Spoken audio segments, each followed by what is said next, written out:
All right, 8:15. Of course, we're going to have the regular. Oh, looks like we won't have the regular song and dance. It looks like they're actually coming out on the field and about to do something instead of just standing around for the next 10 minutes and nothing happening.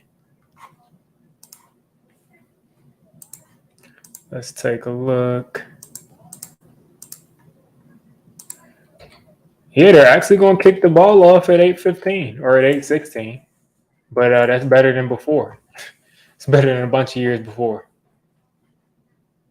a bunch of games before. I mean, Saquon on the sideline. I'm waiting for him to come out with like some real like fire Giants merch, like some Giants hoodie.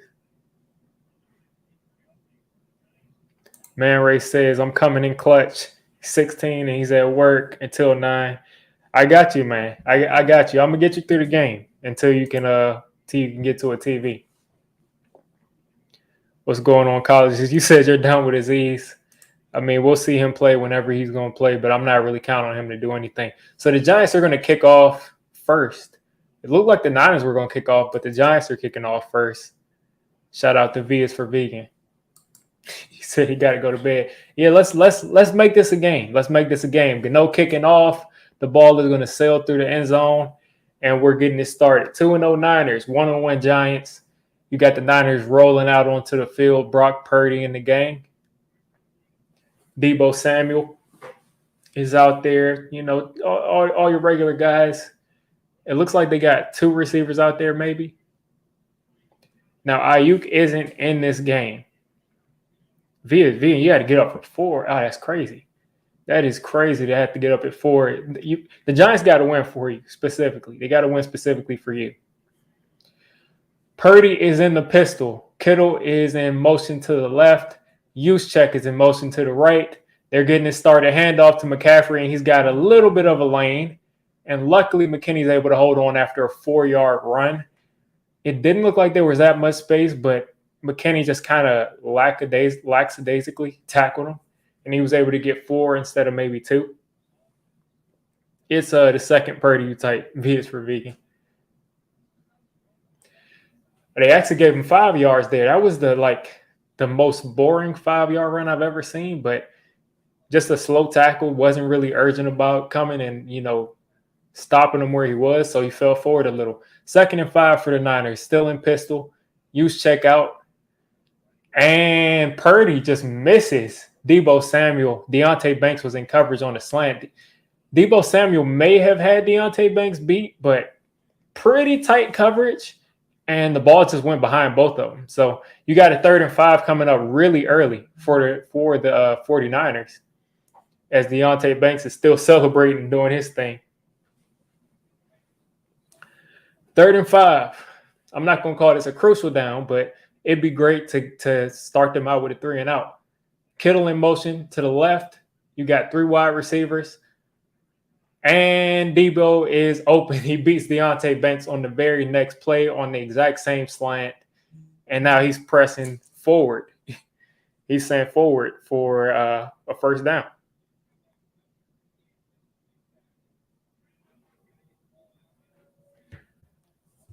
Yeah, I mean, pretty straightforward. Deebo Samuel just beat Deonte Banks off the press. And it is what it is right there. So the Niners have been in the pistol this whole time. Now they're in the shotgun. Juszczyk is in motion. Thibodeau jumped off sides, but they didn't call it. No one moved.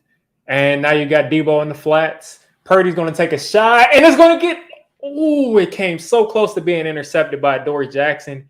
He dropped it. Kittle almost had a shot at it. And, wow, let's see. Let's look at this again. I don't know where Purdy was throwing at. I think to Kittle, obviously.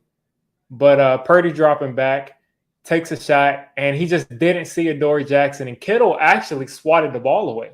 Kittle had to play defensive back. So for the people who aren't seeing this, Adoree Jackson did not drop the interception. George Kittle just batted the ball down because that was a horrible throw from Brock Purdy.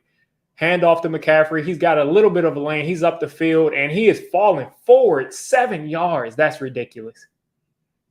the tackling continues to be bad. I mean, they had McCaffrey for about a 3-yard gain, and he fell forward another 6 or 7 yards after that and easily picked up a first down. And again, you don't have all your defensive tackles on the field, and that's what happens. Okereke was getting handled. Another first down for the Niners. Use check in motion. McCaffrey's got another lane, and he's still falling forward. And this time, Okereke actually meets him and tackles him after about a gain of 6. Thibodeaux isn't really undersized, colleges. He's like 260. For a 3-4 edge, he's about the weight that you probably want. Now he's not a 4-3 defensive end, but he's an edge. He's a 6'5", 260 is about average. He's not huge, but he's about average size. Purdy off the play action, he's got a little bit of pressure, and he's going to go down Kayvon Thibodeaux right on time with a coverage sack. Gets his first sack and the Giants' first sack of the season. Kayvon Thibodeaux with a real deal coverage sack, but it's good to see us finally get a sack for the first time this season, as it looks like the Giants had everything covered up. Only had 2 receivers running routes.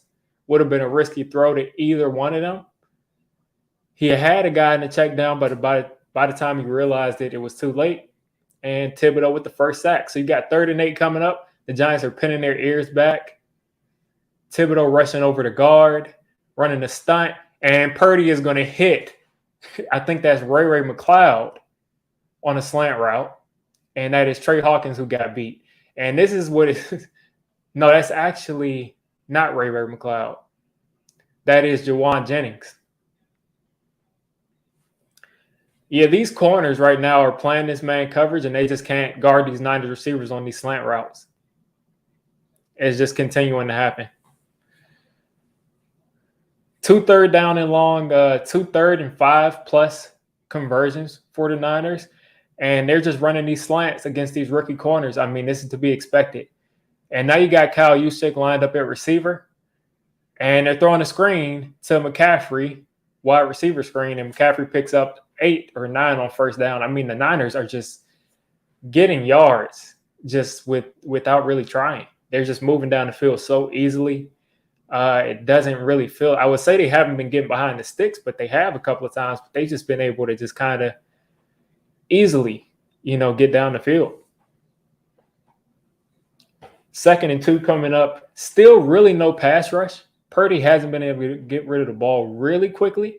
Juszczyk in motion, handoff to McCaffrey, and he's actually going to be hit in the backfield, but he's still going to get a yard because these Giants defenders are not tackling. So you got a 3rd and 1 coming up. You got to think this is probably 2-down territory if this stays in 3rd and short for the Niners. You're probably going to see a 3 tight end set, 2 tight end set for the Niners, and Juszczyk in there too. 3rd and 1 coming up. You got Dex in there. Leo's in there. I think that's A'Shawn Robinson is in there. Jihad Ward, Isaiah Simmons, and they easily picked this up on this quarterback sneak. So Niners 1st and goal. They have run about 5.5 minutes off the clock now. They've converted on 3rd down 3 times. 4 times now, I think. And the Giants defense they've had a couple of good plays, but for the most part, again, the Niners are just their scheme is so good and they execute so well. It's just really hard to stop this offense from just scoring pretty much every time they touch the ball. So now you got a ton of guys back there. They're in Wildcat. Oh, that's not Wildcat. That's just Purdy wearing a weird number. Purdy has all day to throw. He's hitting the flats, and there we go. Adoree Jackson almost had another chance at an interception, and he just couldn't grab it. He threw to Debo in the flat, and Debo dropped it. Adoree almost had a chance to grab it, but he just couldn't.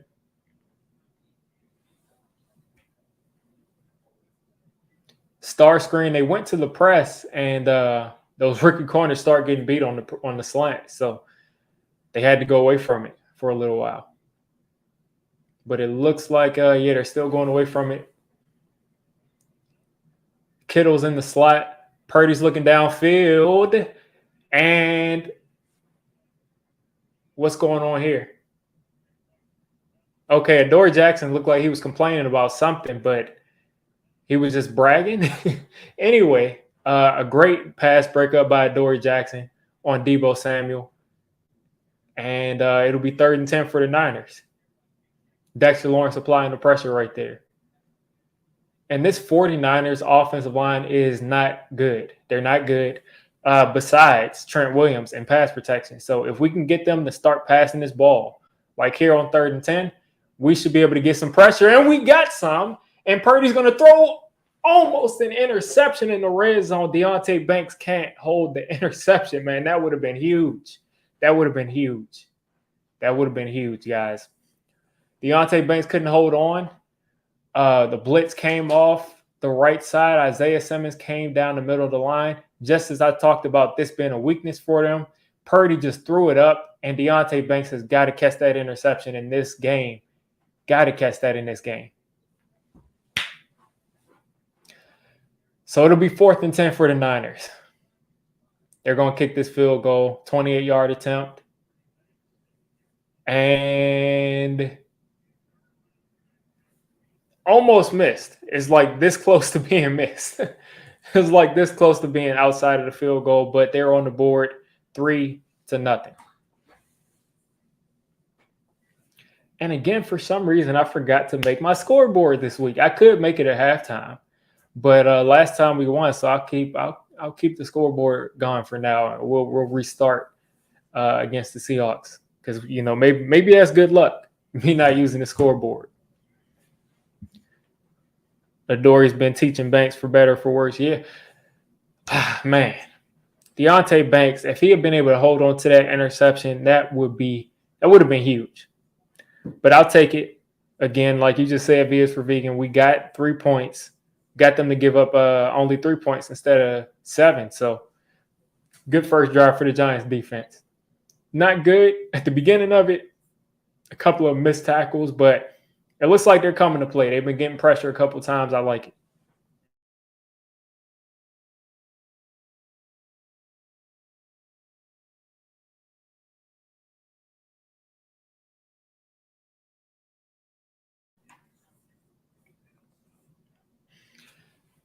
So the Giants offense is going to get the ball pretty soon here. They really could have had Tom. They could have had Tom Brady, but it is what it is. Purdy's undefeated. Purdy's undefeated, man. Dunn my real friend. He's not a Patriots or Bucks fan. He's a Tom Brady fan. Tom's retired now, so I don't know who he's checking for these days, but Purdy's undefeated, man, so they haven't done that bad. But Tom will probably be undefeated too. He probably would have won multiple Super Bowls over there, but who knows what happened? I know he was trying to get over to the Dolphins, but that didn't work out. They got fined for that, lost draft picks and everything. Adoree's looking active, yeah, but I need these guys. Purdy is loose with the ball today. So we got to capitalize on one of these because Deonte Banks could have had an interception. Adoree didn't really drop it, but, Kittle just kind of swatted it away before it could get to Adoree on another one. I don't think Tom's unretiring this time. He said he's out of shape, and I don't know. He did kind of look a little different. He kind of, stopped eating the avocado ice cream. Like he let himself go a little bit, like a human being. So the Niners are going to kick this off. I was about to say Candlestick Park, but this is Levi Stadium.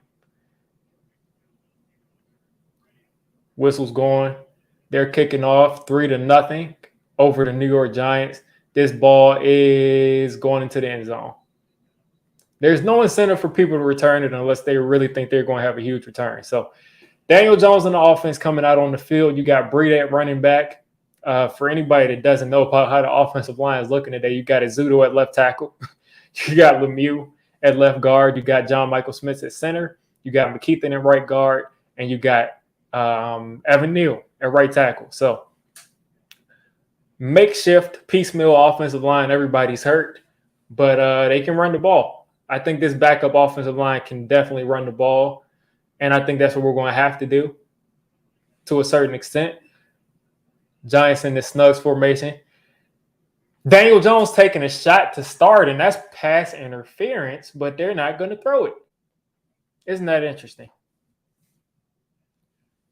Now, those 49ers guys, they were coming with some pressure, but DJ had enough time to throw that ball downfield. We don't get a flag, and I have no idea why. Maybe because it's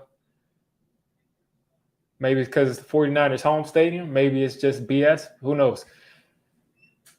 Looks like the Giants are running it here. Pitch to Breida. Breida's got some space. Breida is going to get the corner, and we are going to be at a 3rd and 3 coming up pretty soon. Nice play design. It looked like they'd actually caught the 49ers off guard, and we picked up 7 right there on 2nd down. You got David Tyree sitting beside that's not David Tyree. That's not David Tyree. That's somebody else.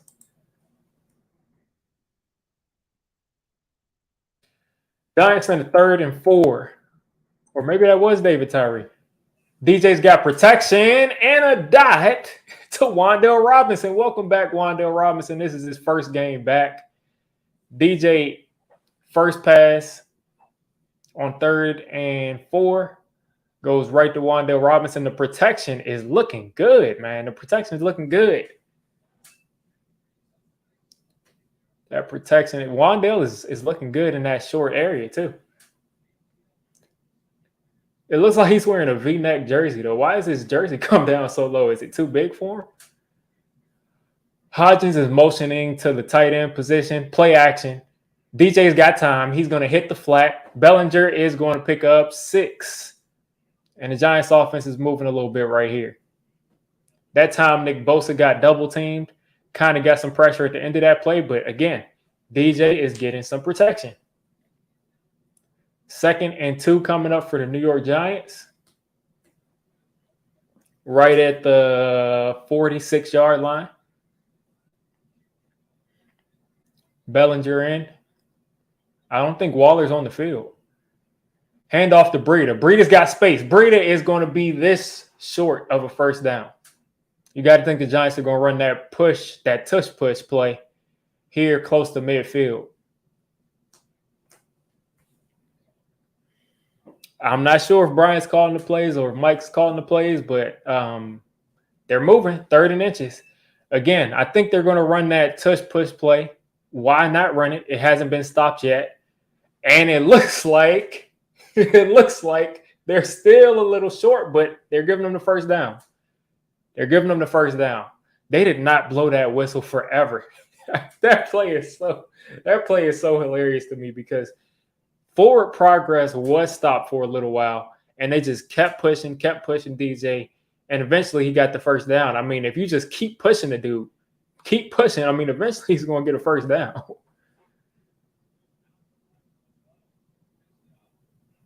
All right, DJ in the shotgun. He's hitting Paris Campbell. Paris Campbell's going to pick up 4.5, 5 yards. The Giants offense is moving. They're doing their thing.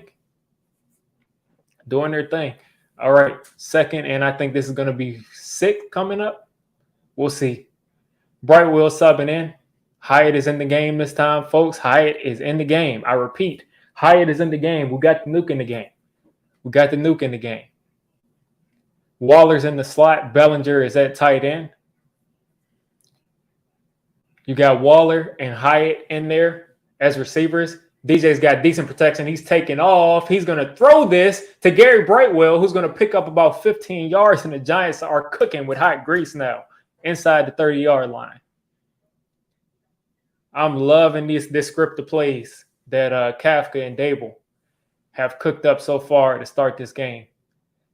And again, the protection is not perfect, but it's not horrible. This is not Michael Parsons in Dallas coming after us right now. And Brightwell came this close to fumbling the ball. Luckily, he held on. DJ so far 4 for 5 for 37 yards. Back in the shotgun. Hyatt is in the slot. Brightwell is wide open in the flat, and the dude just dropped the ball, man. You got to catch that. You got to catch that right there. Brightwell has got to catch that ball down in the flats. I don't know what happened right there. I've never seen it's very rare that you just see a player just let the ball hit him, roll down his chest, and hit the ground. Just had a brain fart right there. But listen, I mean, at least Saquon was doing some other stuff. Paris Campbell in motion across the formation. Hand off to Brightwell. Brightwell's got a little space. He's going to pick up 2.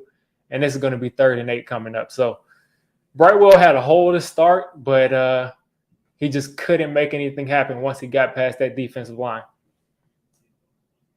That's definitely a play I think Saquon would have gotten about 5 or 6 yards out of or more. Got a 3rd and 8 coming up. I'm in here cold. I just realized I got a fan on.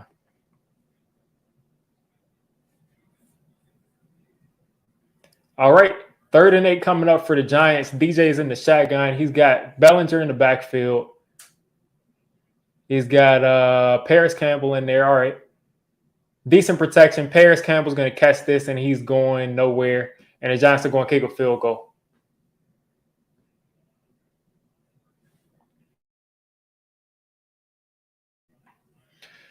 So both teams pretty much went down the field very easily on each other.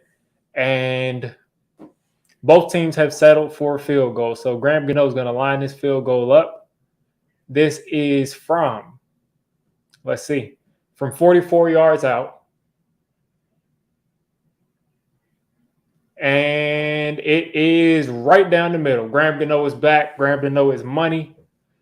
Tied up 3-3, back to 0-0. It's a 0-0 ball game. It's a 0-0 ball game through halfway through the first. They don't have 100 points on the board yet. I'm feeling good. I'm feeling good. Put together sustained drive. They put together sustained drive. So this is where the defense got to step up. And I would really say that I think our defense against their offensive line probably has looked better than their defensive line against our offensive line in passing situations. So we got to make sure that we step up as far as stopping this run. And I think Purdy's off today. He's just not the same guy right now. I don't know what's going on. I don't know why it's so cold in here.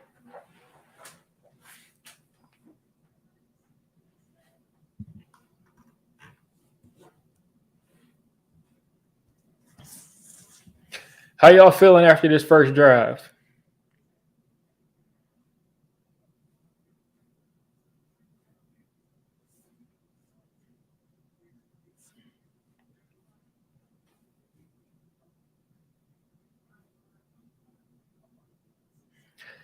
Apparently, an announcer said that Andrew Thomas is a guy that has a chance to be a really good player.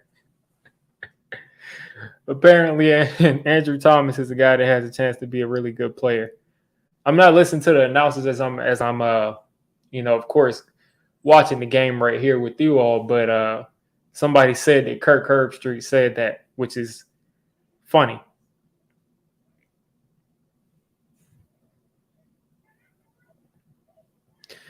And there's just a lot of misinformation going on. They're saying that it's confirmed that they will call plays.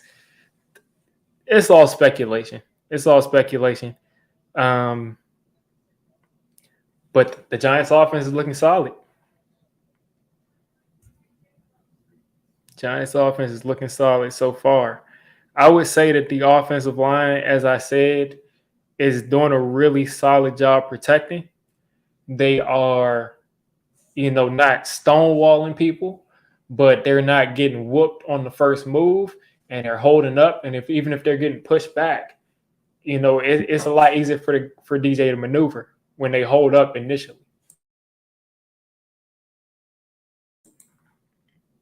Yeah, nice job moving the ball. That's it. Just give your defense rest.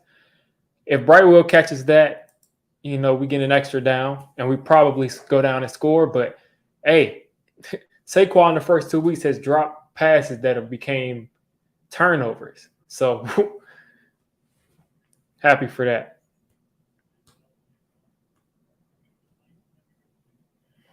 Yeah, Purdy has basically thrown. He's basically thrown two or three passes that should have been intercepted. McCaffrey and Trent Williams on the sideline getting loose. What's going on, Greeny? We got Talking Echo in here. Star screen. Saw him a little bit earlier.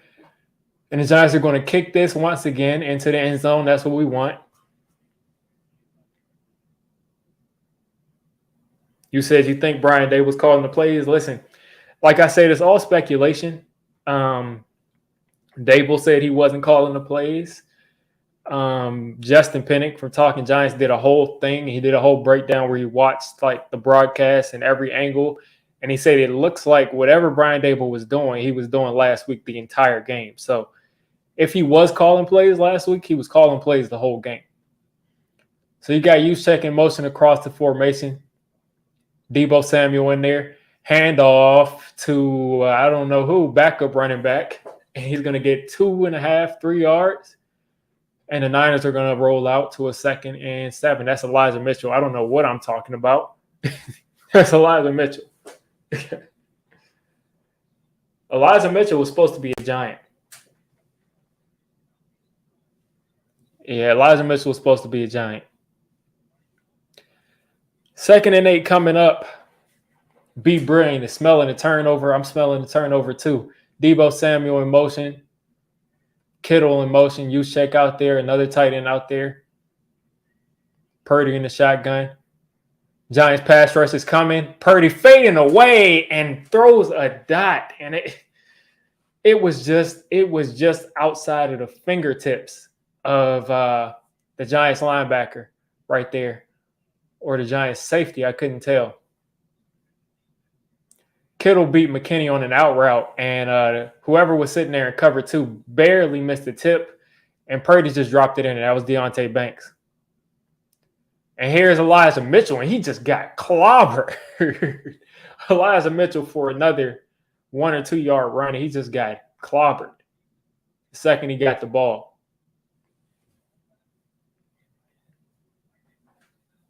And again, as Starscreen said, the Giants line is looking pretty solid. Purdy's under pressure, and he's going to throw this up and out of bounds.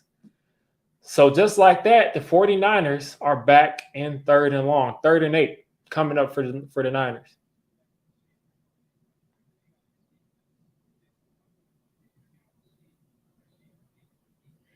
A minute 40 left in the first quarter.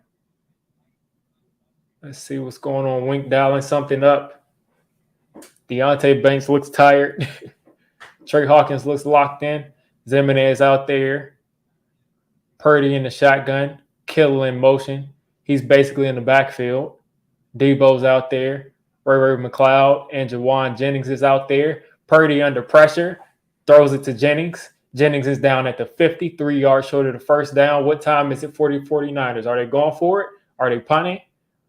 It looks like the Niners are going to send the punt team out there. So the Giants got off the field on 3rd down. All right, guys. The Giants got off the field. They're calling this 4th and 1. I call it a 4th and 2 or 3. But hopefully we get no funny business right here on special teams. No fake punts or anything like that. And the Giants are going to get the ball back.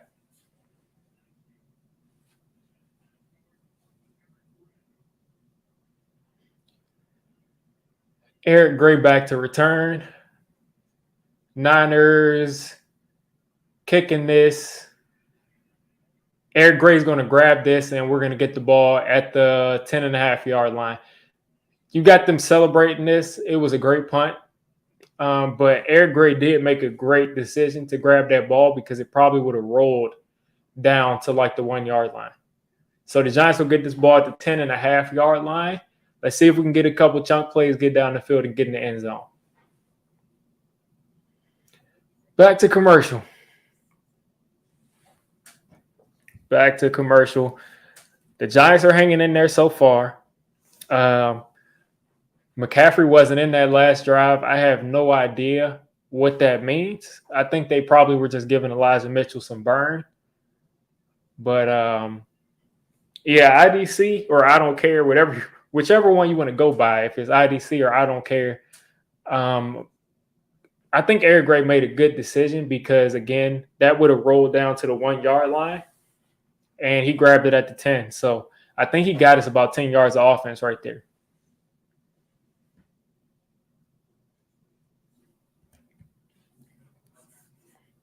Now, of course, you want him to secure it because if he tries to get us those 10 yards of offense like he did and he drops it, then that's a whole different story. But he secured it. So here's what it is right there. Shouldn't have played it off the bounce. Yeah, but they practiced that. They practiced that in practice. So he probably was comfortable doing it. Said that was terrifying.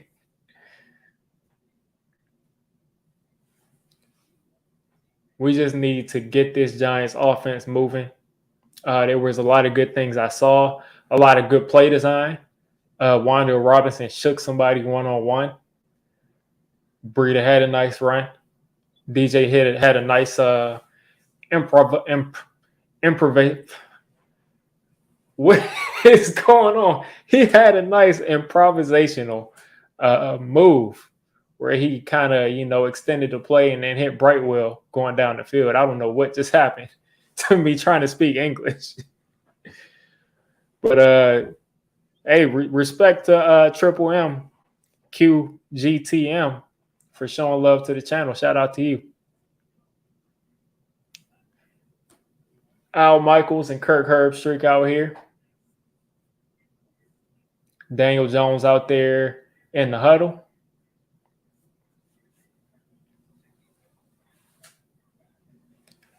Daniel Jones is breaking the huddle. He's under center, and I think he's probably going to run a play action or hand this off to Matt Breida. This is a play action, and Nick Bosa is going to tackle him at the 1 yard line. That play action I knew was coming, and Nick Bosa knew it was coming. I think you got to just hand the ball off right there. And all of Eric Gray's work that he did was for nothing as Nick Bosa gets his first sack of the year. Luckily, DJ had the wherewithal to duck his shoulder down and to not just run back into the end zone. There was nothing he could do right there. I do not like us running that play action when you got a guy like Nick Bosa right there that deep.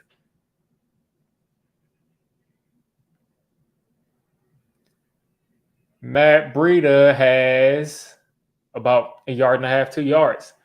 So the Giants the drive is over. The drive is legitimately over right here. Nick Bosa destroyed that drive himself. I do not like us running a play action right there. I'm not going to say, the coaches it's a bad game, but that play action right there, I mean, you got to think they know that the play action is coming.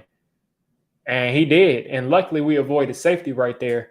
But it's 3rd and 18 coming up.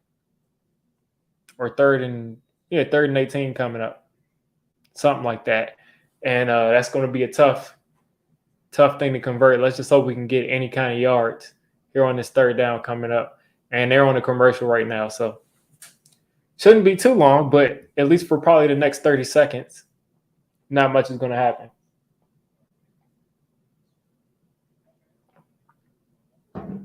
I don't know if it's my TV, but on this Geico commercial, they all look red. They all look red. Like I said, is this my TV or is this?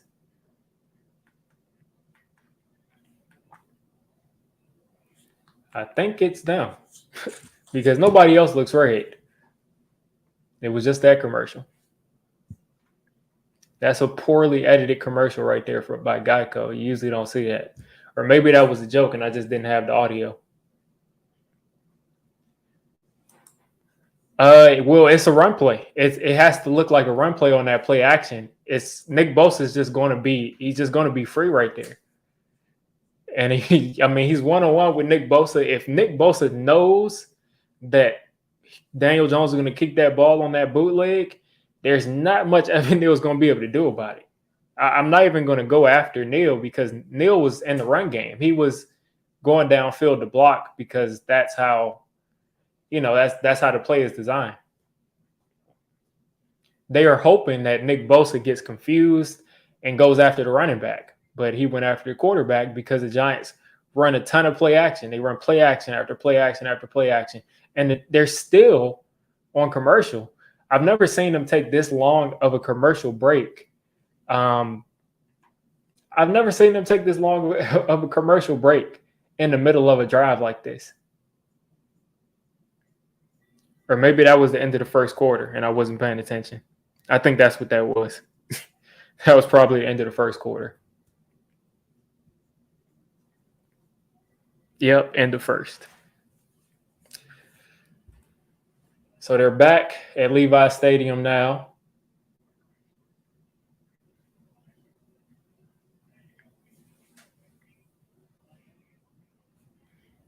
Giants at 3rd and 16 in the shotgun.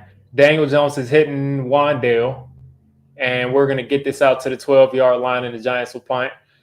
Good job to get out of the shadow of their own end zone, but failed drive because Nick Bosa blew up that play, which is why you get those kind of players so they can make those kind of plays for you.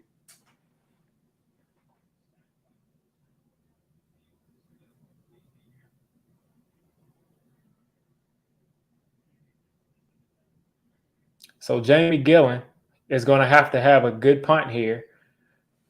He hasn't been a good punter for us, but he got paid. And he's going to have a very long punt here. And it is going to go back to the 29-yard line. That's a great punt. We don't need to fight, guys. We don't need to fight. We don't need to fight. Let's keep the yards that we have. That's a great punt. That's a great punt right there. Gillen he flipped the field position. That's the first time I've seen him do that. That is a nice punt. Yeah, Wan'Dale is picking up where he left off, but he looks to me like he's a better route runner already than he was last year, which, yeah, they definitely got to find somebody to block Bosa.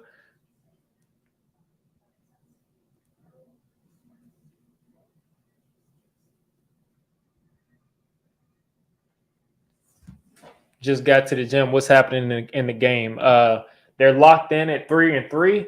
The Giants had a good drive. The Niners had a good drive. And then both teams have kind of had 3 and outs. The Niners got the ball back now. They got it at their own 29-yard line. And nothing much crazy happening.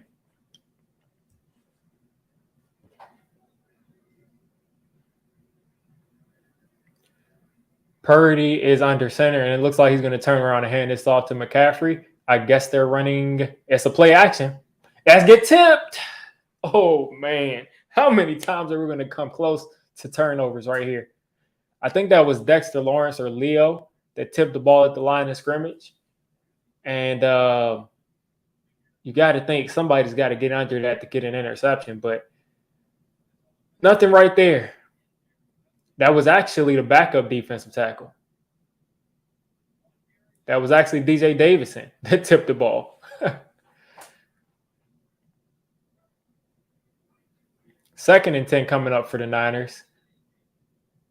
And I think that's a timeout by the 49ers. The first timeout I think any team has used this game.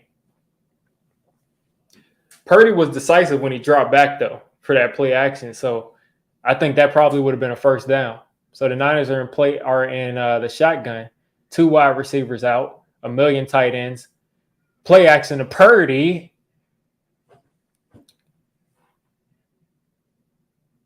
Okay, so I froze right there because Deebo Samuel caught a slant.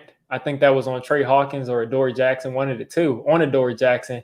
McKinney came down to swat the ball and accidentally hit Deebo Samuel in the helmet with his hand. And I thought that they were going to call a face mask, and they didn't because he didn't grab his face mask.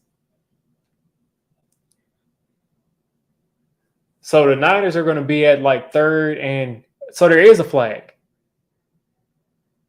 An eligible man downfield for the 49ers. Repeat 2nd down. Love to see it. Okay, so instead of third and short, the Niners are going to have a second and long. How do I feel about getting Pugh back? I mean, I think he's going to be a solid guy. I mean, who knows how much he has left in the tank? He's coming off of an injury. He's old. But if he's better than what we have, by all means, plug him in there. Plug him in there because we can use the help. 2nd and 15 for the Niners. 3 wide receivers out. Kittle is out at the wide receiver position. Purdy is throwing to Kittle. And McKinney had decent coverage right there. So the Niners are at 3rd and 15. The Giants are going to send the Hounds on 3rd and 15 after Purdy. And one thing I'm noticing is Purdy is kind of fading away as he's throwing. He's kind of fading away a lot of times from the rush while he's throwing.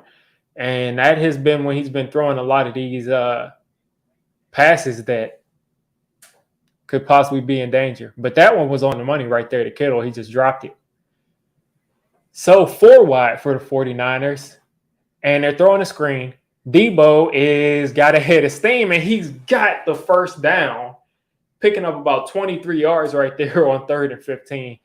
It just is what it is right there.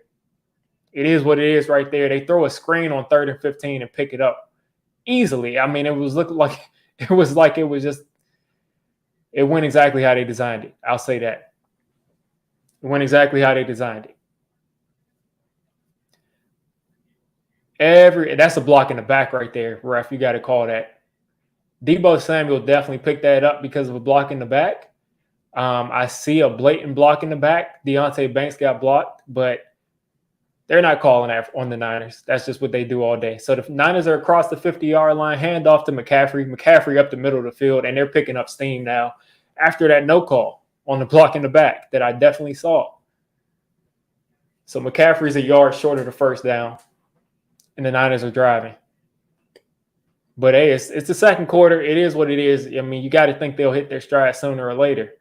But I really think that was a block in the back on that screenplay on 3rd and 15 that Deebo Samuel picked up. But we got to keep playing. They knew we would send the blitz right there. We sent it, and that's just inexcusable.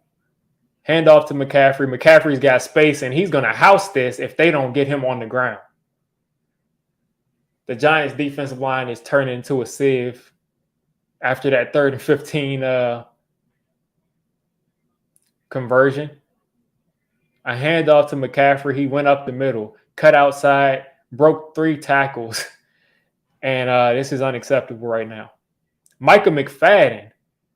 I mean, every week this guy is missing tackles, and he continues to get to play.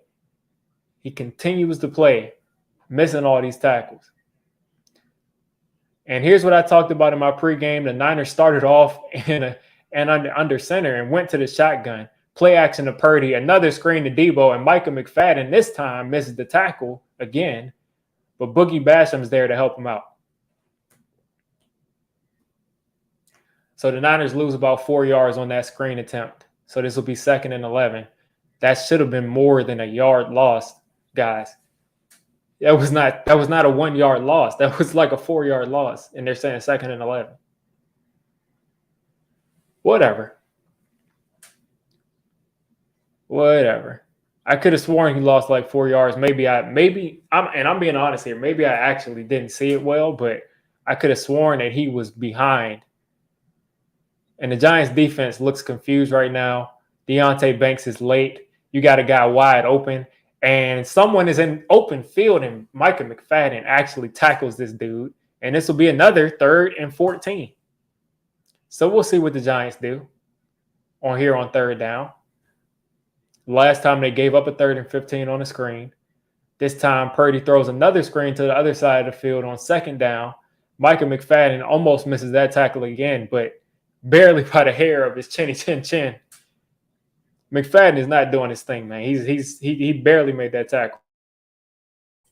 But I respect it. He got him down. Thibodeau off the edge. Screenplay again, and McCaffrey's going to easily pick up. This is ridiculous. They have run 3 screens in a row. 2 for a loss, the third on 3rd and long, and they pick up a first down on 3rd and 14. They've picked up a first down on the screen on 3rd and 15 and 3rd and 14. I mean, this is ridiculous. There's no one in the screen. There's no one in the screen at all. There's no one in the screen at all. The Giants have got to figure this out because they have not been able to target us down the field. It's been all screen plays. And this is a toss to McCaffrey. There's a ton of Giants over there, and he trips. If he didn't trip, that'd be a touchdown. Dexter Lawrence and Leo were in. You said, why is Dexter Lawrence off the field? Because they want to get cute. They want to get cute. At this point, they know that the Niners feel like they cannot pass protect against the Giants' defensive line on third down. And instead of adjusting, we're going to these, we can't keep giving these screens up. 2nd and 6 coming up for the Niners. Another toss to McCaffrey. And someone grabbed his face mask, and that's 15 yards. That's Hottie. Grabbed McCaffrey's face mask, was reaching to tackle him, and the Niners are going to walk this in because this is going to be a half the distance to the goal penalty. And Hottie's laughing he didn't, it's a bad call. Everybody in the stadium saw this man grab his helmet. Everybody in the stadium saw him grab McCaffrey's face mask. That's a cut and dry call. And the Niners are going to just throw – the Niners are just going to walk this into the end zone. And now they're saying offset and penalties. So the Niners had a hold. The Giants had a face mask. They're replaying 2nd down. So Hottie gets saved by the bell because there was holding on that play. But you can't grab the face mask like that, man. But I'm sure he wasn't grabbing for it. He probably was just grabbing for his jersey. And Michael McFadden there got blocked in the back and held. So glad they finally called that. 2nd and 6 again for the Niners. Replayed it down like nothing happened. Kittle in motion across the formation. Handoff to McCaffrey again. McCaffrey has nowhere to go. He's bottled up. And instead of getting to the edge, he picks up a yard. So this will make this 3rd and 5? 3rd and 3? 3rd and 5. They gave up 2 third downs on screens last time. You got to think this is a throwing down. So are they going to throw a screen again? And if they do, are you actually going to come up and pick up are you going to stop them from picking up a first down on the screen? Christian McCaffrey is wide. No one's picking him up. Bobby Okereke is guarding McCaffrey one-on-one outside. McCaffrey on a slant. And there's a flag on the field, but the Niners have scored a touchdown from Ronnie Bell. But there's a flag on the field, and Deonte Banks is kind of telling people this flag is going against them, but let's see. Referees are talking. But the Niners are walking off the field. And the flag is on offsides defense. So the Niners are up 9-3 right now off of a Ronnie Bell touchdown on Deonte Banks. And it looks like Hottie lined up offsides, or Zimenez lined up offsides. And Deonte Banks just gave up a touchdown on this out route by Ronnie Bell. Good route by Ronnie Bell. Deonte Banks, he's just got to close quicker at the point of the catch. But the Giants are now down 3-10.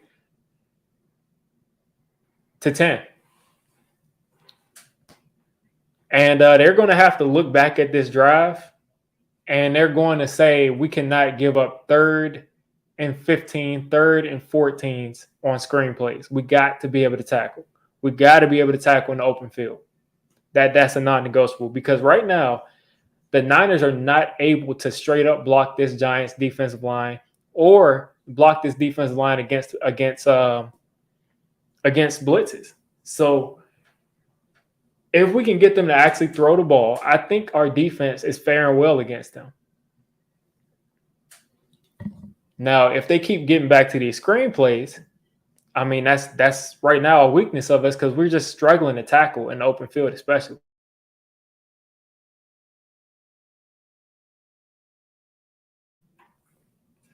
And just as Talking Echo said, the offense absolutely has to respond. They got to respond right here because the game has been close.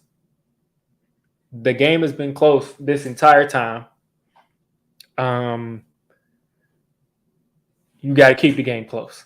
Got to keep the game close. Give the defense a shot. The defense gave up a couple of bad third downs conversions, but don't let this snowball. Don't let the defense be on the field for minutes and minutes and minutes and minutes. You got to put together a good drive because the defense, if they can get some rest, I think are going to make some corrections that's going to allow us to get back in this game.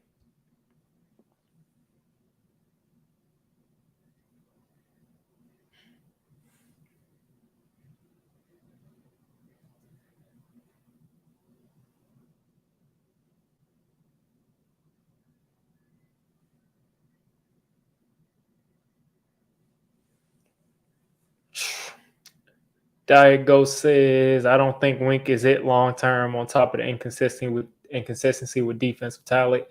I think Wink Martindale is one of the premier defensive coordinators in the league. I just think they're not executing. They're not executing. I don't think Wink has had good weeks, especially last week. But I do think the defense just isn't executing. I think that these guys are just missing tackles in the open field. And also, Wink is going against a prodigy. He's going against Kyle Shanahan. He's going against probably the best offensive mind in the NFL. You know, and he also has his dad's help that we don't see off screen.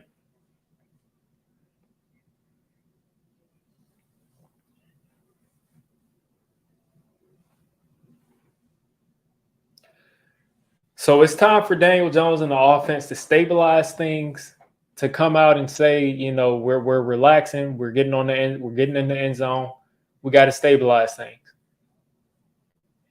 Because that's how your defense gets tired. That's how your defense starts to miss more tackles, is if the offense can't sustain drives. So Giants will get this ball at the 25, another touchback on this kickoff.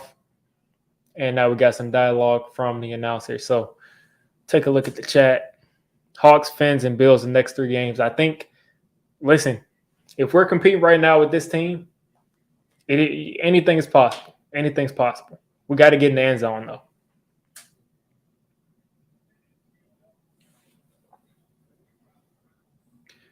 Yeah, he's got to make some adjustments. So you got Hyatt in the slot besides Slayton. I think they're going to go back to a play that worked really well for them last week. Slayton in motion. Yeah, they're going back to that play. DJ's got some time to run. He's got to throw the ball away.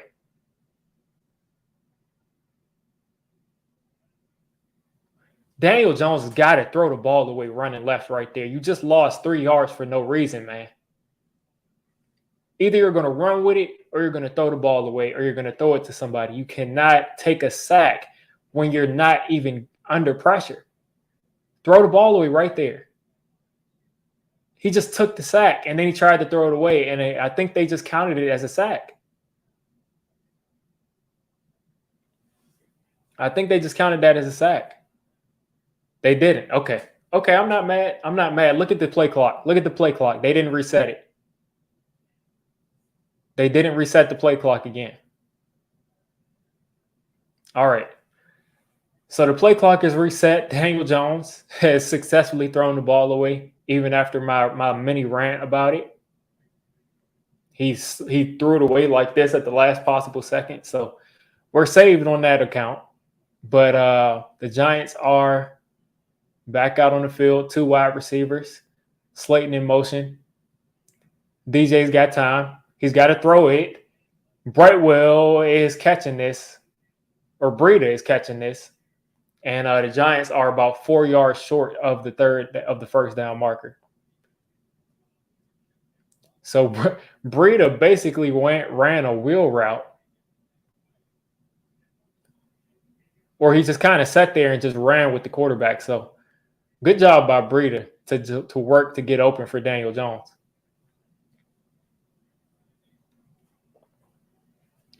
Third and 2 actually coming up for the Giants.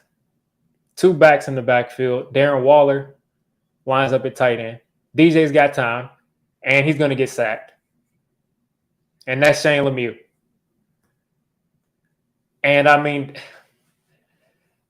if Daniel Jones had been able to get a second, Darren Waller was open. Javon Hargrave, one-on-one against Lemieux. Lemieux got his lunch 8.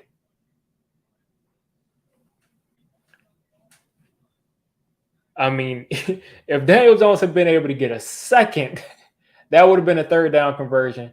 But for some reason, we got Shane Lemieux on Hargrave one-on-one, which is a no-no. We should never be doing that.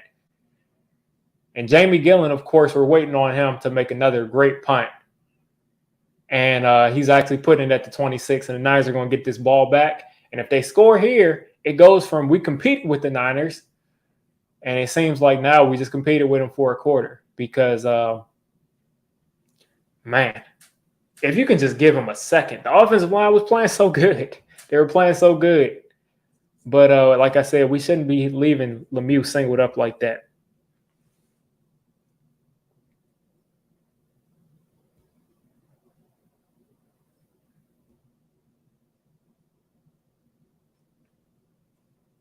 Confidence just fell to 0. Listen, I know what you mean, man. We cannot let this Niners team get to 17. We gotta make something happen here on defense because our defense has gotten them.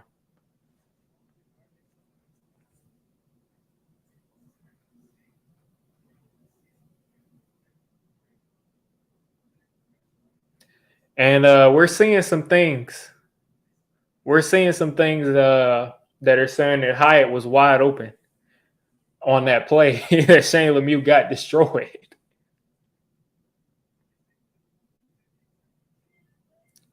Yeah, on that play that Lemieux got destroyed, Jalen Hyatt was running wide open, and DJ didn't get a chance. So that probably was a touchdown saving sack from Javon Hargrave. But going back to what Solving the Race Problem says, listen, we just have to we're getting them in third and long. We're consistently getting these guys to third and long. We just got to execute on these third downs. If we can start executing on these third downs, I think we'll be okay. We just got to get the ball back. But our offense just did the worst thing they could have possibly done. They need to give that defense as much rest as they could.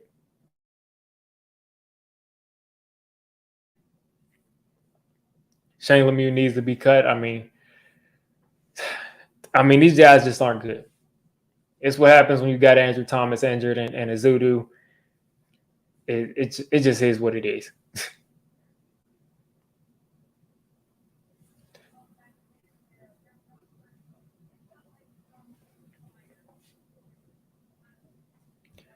But yeah, you're right, man. Like we cannot give up these 3rd and 14, 3rd and 15. If we're getting these people consistently to 3rd and longs, we got to get off the field. That's just unacceptable. We have to get off the field, and especially on screen plays.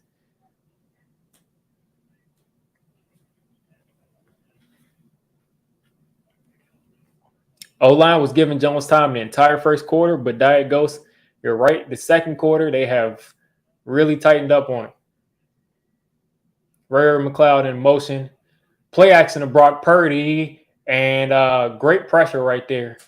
Forces an inaccurate throw to Deebo Samuel. Or else Deebo had some room to run. Or he had one guy to make miss, but he would have made the guy miss because that's how they've been playing today. Yeah, make Purdy throw it down the field. And I'm not even saying he hasn't proven that he can do that, but at least make an NFL quarterback have to throw down the field instead of throwing a bunch of screens. I mean, he can take the day off and do that. I mean, come on now. 2nd and 10 coming up for the Niners. Kittle out wide. And there's, oh man, please make a tackle. And they hit the guy forward and let him pick up a first down. He's about an inch short of the first down. The tackling is so bad this year. It's so bad. It's so bad. You got Kayvon Thibodeaux first off in coverage. Isaiah Simmons comes back to help with the tackle. And all he does is push him forward, closer to the first down marker. So you got 3rd and inches. McCaffrey's in the backfield. They're going into the shotgun from the single back. Debo's motioning inside. They're handing this off to McCaffrey, and he's got a ton of space. And luckily, we got the physical specimen, Deonte Banks, who set the edge and got stiff arm for about 7 yards. But if he didn't set that edge, they would have scored. Because Thibodeaux tried to set the edge, and he didn't against Kittle. But Deonte Banks was there to save the day, even though he gave up some more yards. But that's Thibodeaux's fault right there on that play.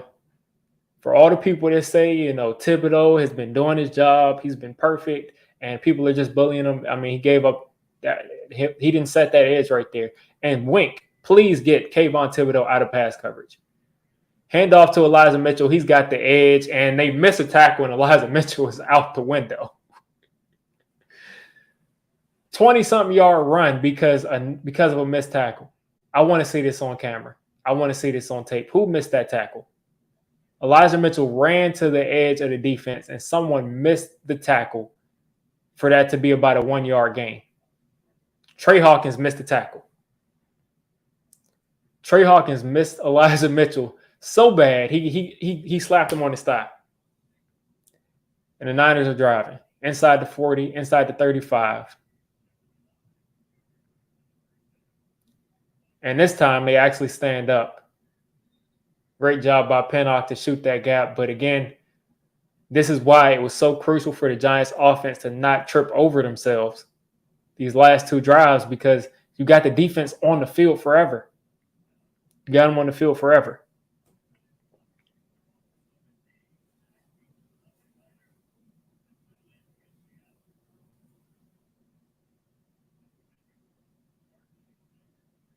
Already 80 rushing yards in the second quarter for the 49ers. The Giants have done pretty much nothing besides that first drive. Purdy's got time. It's popped in the air, and he's going to catch that. It's just that kind of day. It's just that kind of day. It's just that kind of day.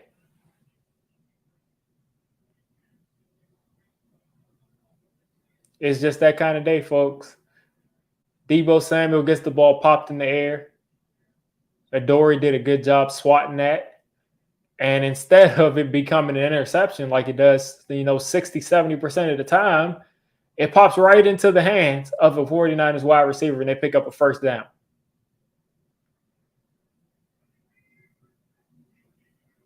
Handoff to Elijah Mitchell. He's cutting back.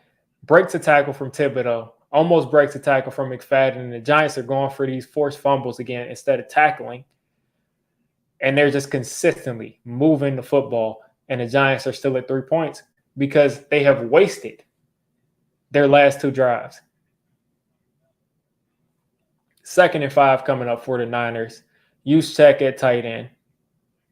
Elijah Mitchell in the backfield. Ronnie Bell and Deebo Samuel out there. If the Niners had Ayuk, it would be wraps right now. Juszczyk at wide receiver. And it's going to be a 2-minute warning.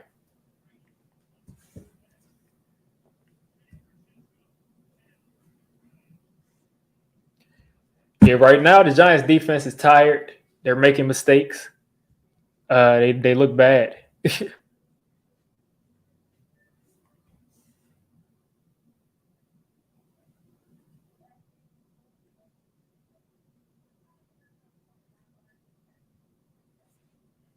Yeah, the Nick Bosa sack, I mean, it completely flipped the field. It took their momentum right there.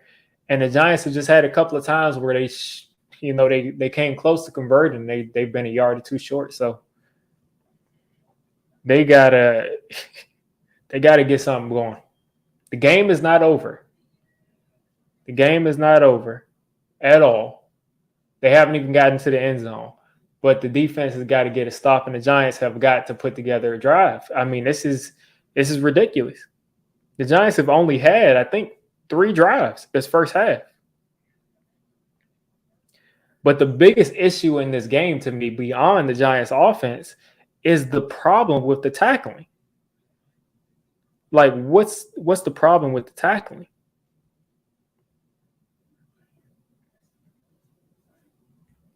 Because if you look at plays, I mean,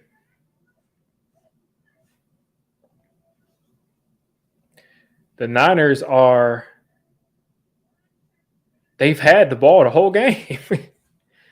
They had the first drive. The Niners have had 1 drive.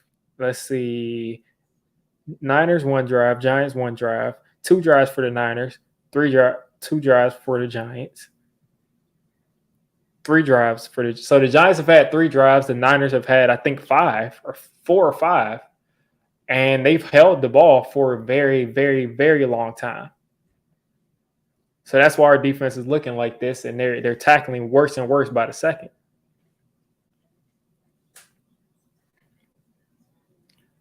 But right now, like I said, when this Giants defense gets a stop here, forces a field goal, the Giants offense has got to put together a drive. There's 2 minutes left.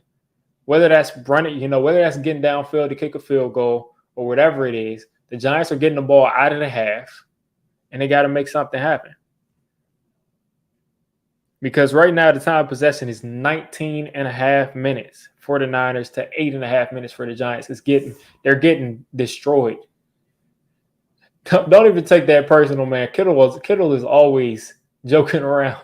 That dude is always joking around about everything. 2nd and 5 coming up for the 49ers. 2 minutes left to go. The Giants defense got to hold them out of the end zone here. Deebo Samuel in motion. Hand off to Deebo. He's got a head of steam. He's trying to get to the edge. And he's going to be a yard short. Again, a guy falling forward 3-4 yards. And this will be a 3rd and 1 coming up for the Niners. So hopefully the Niners go away from what they normally do and try to pass the ball here on 3rd and short, but they will probably run it. And it's just like, what's going on with the Giants run defense? Deonte Banks upended him. And there's a holding call. Okay. So they throw a holding call. They throw a holding flag about 20 seconds after the play finishes. But I was going to say Leonard Williams. Trent Williams is definitely holding Micah McFadden. So that's going to go back 10 yards. And this is going to be a 2nd and 15, 2nd and 13 for the 49ers coming up. He definitely held him. Trent Williams is arguing, but he definitely held the guy. Yeah, the Giants always prove the haters right on prime time. This is why we can't ever have anything nice, because anytime people see us, we're getting embarrassed. 2nd and 13 coming out, use check in motion. Another screen to McCaffrey, and he's going nowhere. Picks up a yard, but he should have gone nowhere. He should have been in the backfield. But I'll gladly take that short gain, as we got a 3rd and I think 13 coming up.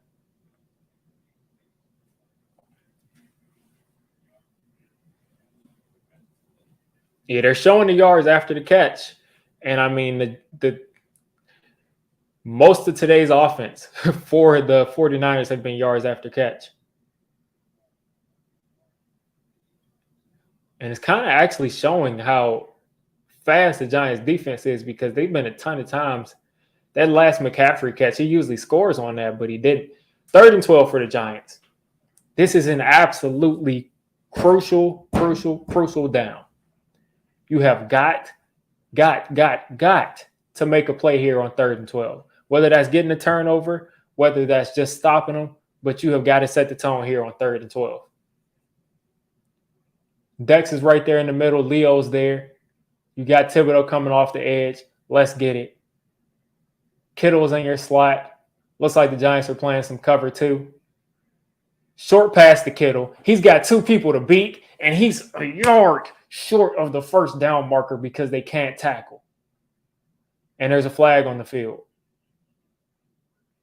And there's a late hit on Leonard Williams.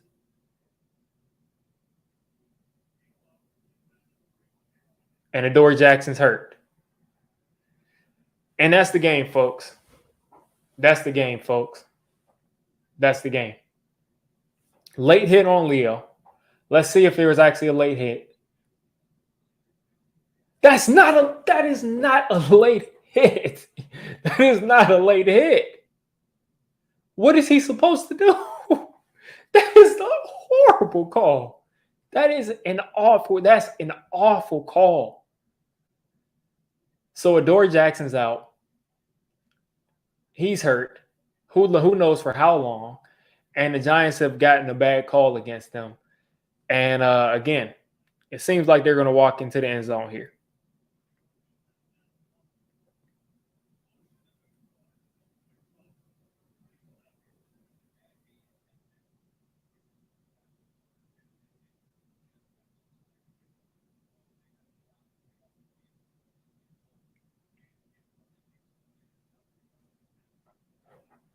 That you just can't make that call. You cannot make that call. There's no way you make that call, man.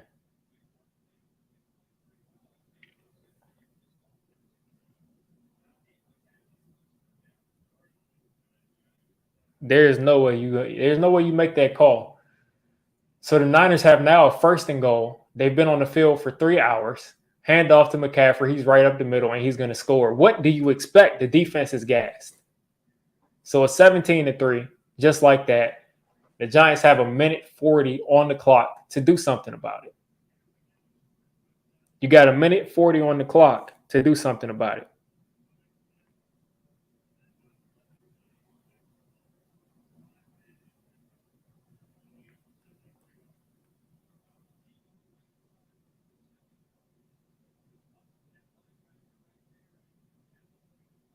You got 1:40 on the clock to do something about it.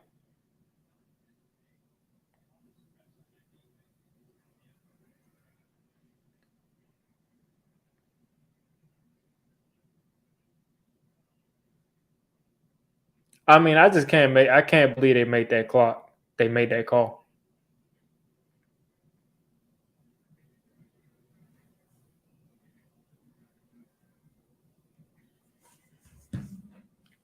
I just can't believe that. Well, I can believe it because I mean I've seen worse, but that's just a bad call, and that's brutal because the Giants are the lesser team, and we can't afford to have bad calls go against us against a team that's good.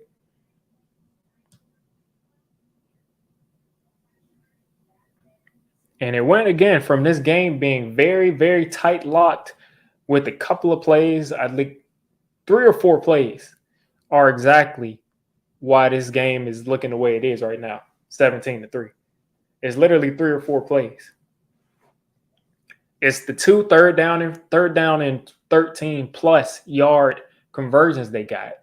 It is the Bosa sack on 1st down for the Giants to kill that drive. That's really it. And then that bad call. I mean, that's 4 things right there. One thing that's a bad call that nobody really did. And then the rest of the thing.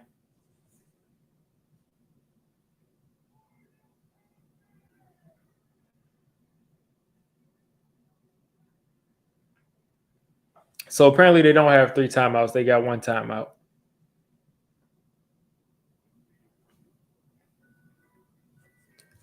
Thought we had 3 timeouts, but apparently Dable was taking them. So Daniel Jones has, again, 1:40 and a timeout left to get down the field. I'm not even asking for a touchdown right here. If we can just get a field goal here, it's something. Because, again, the offense started off great. And all of a sudden it disappears. Because we've only touched the ball 2 more times since that drive, and then they killed one drive. And then the other drive, we just couldn't get anything going.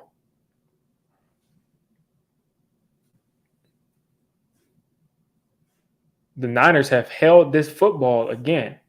They have held this football for almost 20 minutes, and we've had it for less than 9. 49 yards the first drive. The graphics up there. 49 yards the first drive, 2 yards since then on our last 2 drives. And again, we've had 3 drives, and it's the end of the first half.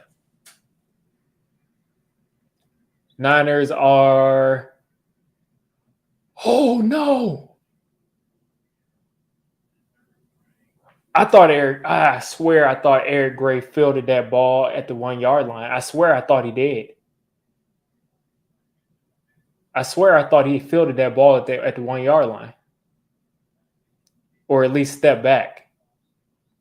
That is very close, because if I'm Kyle Shanahan, I'm yelling at the referees saying to challenge it, because it looked to me like he fielded that at the 1 and then stepped back as he fielded it. So that would be like almost a touchback, but who knows?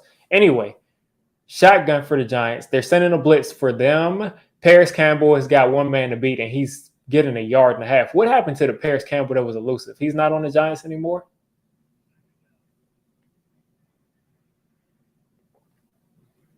I picked the over on Waller. 3 wide for the Giants. They're sending 4. Daniel Jones is hitting Darren Waller for 8 as they lay on top of Darren Waller so he can't get up.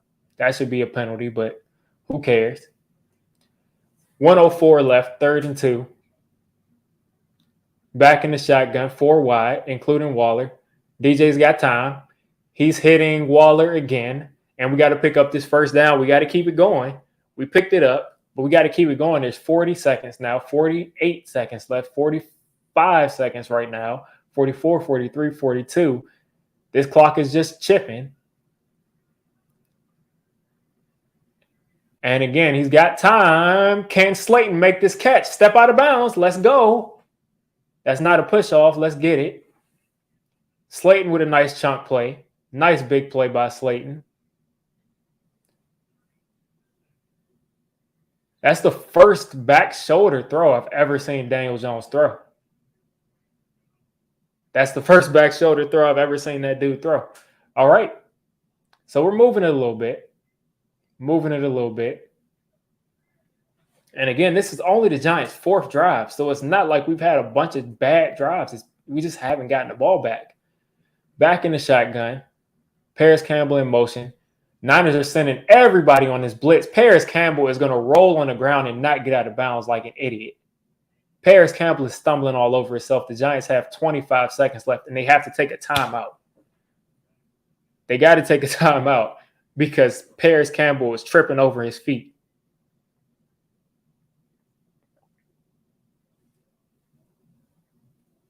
The bigger loss is definitely Adoree' if he can't come back, because they don't have anybody, behind him. They don't have anybody behind him.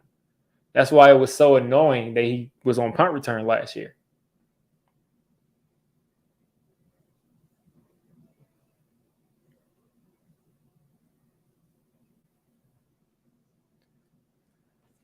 All right, 25 seconds left. The Giants had to waste the timeout because Paris Campbell could not get out of bounds. Instead, he stumbled over his feet. And they're putting together a decent drive here in the 2-minute warning inside the 40. If they get about 6 more yards, they'll be in field goal range, but they have no timeouts left. Back in the shotgun. DJ's got to throw this, and Waller drops the football. DJ got really excited, threw it to Darren Waller, and may have been a little bit off target, but Waller had both hands on it. The ball hit him in both palms, and he just dropped it. Possibly, maybe Waller could have caught that and ran for a touchdown. Maybe. I doubt it, though. So as long as we can get in the field goal range, I'm calling this drive a win. Again, we need about 5 or 6 yards to do that. 3rd and 3 here in the shotgun again. DJ's got to throw this football, and it's Hodgins was clearly held on this 3rd down and 3, and no flag is thrown.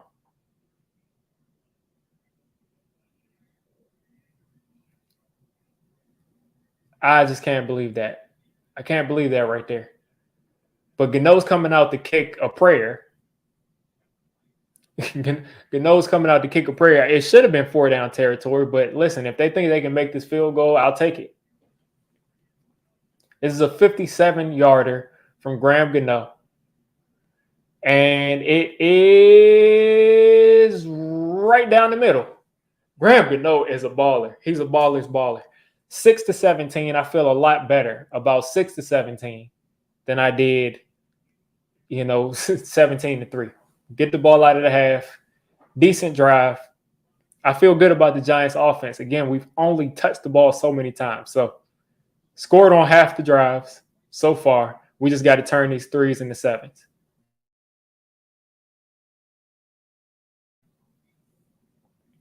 Yeah, it's a ton of guys going down. 6-17 we can deal with. But that's a Gano is a baller. Gano is a baller.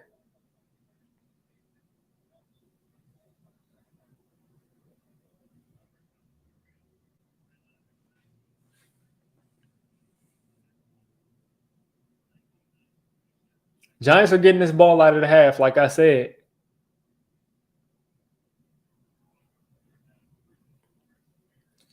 So again, I mean, for the most part, besides those, maybe 2 or 3 plays, the 49ers defense has not necessarily been all over us. They got that 1 sack. And then besides that, they have we're kicking this off into the end zone. Okay. Yeah, they had that 1 sack with Hargrave on 3rd down where Hyatt was running wide open. And then they had another sack to Bosa. So this is still a game. Still a game.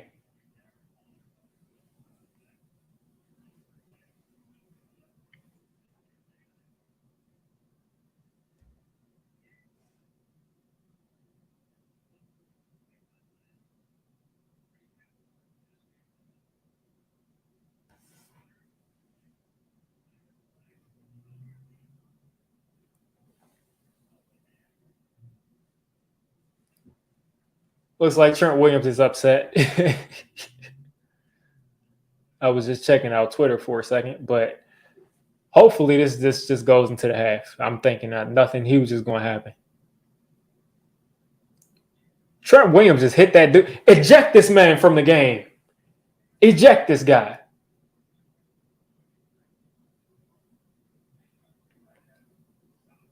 Can somebody eject Trent Williams from the game? Get this thug out of the game. Get Trent Williams out. Get him in the locker room. Get him off of the field. Hey, where's Donald Trump? Get that son of a off the field right now. Get him out of here, man. Let's hear the call.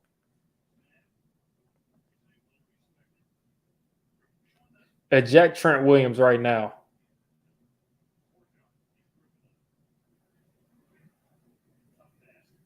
Eject this man. He's got to go. He's got to go. You can't punch somebody out here.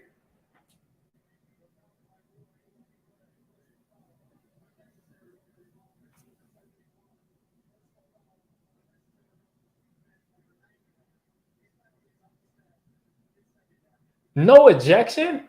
He just hit somebody in the face. He just hit somebody in the face, man. Like, what? You realize kids had to watch that?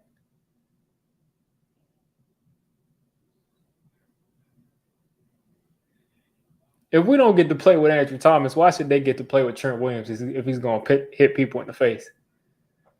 I can deal with A'Shawn Robinson getting ejected if it means Trent Williams gets ejected.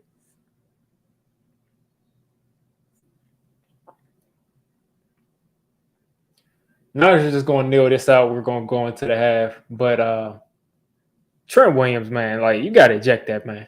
I mean, you got to eject the dude, man. Like, you out here, what kind of example does that set for the kids watching?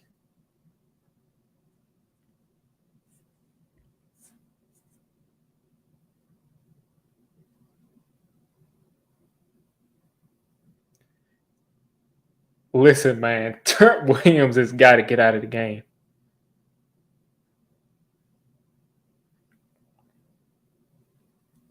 That like he gotta get out of the game for that, man. That's crazy to me.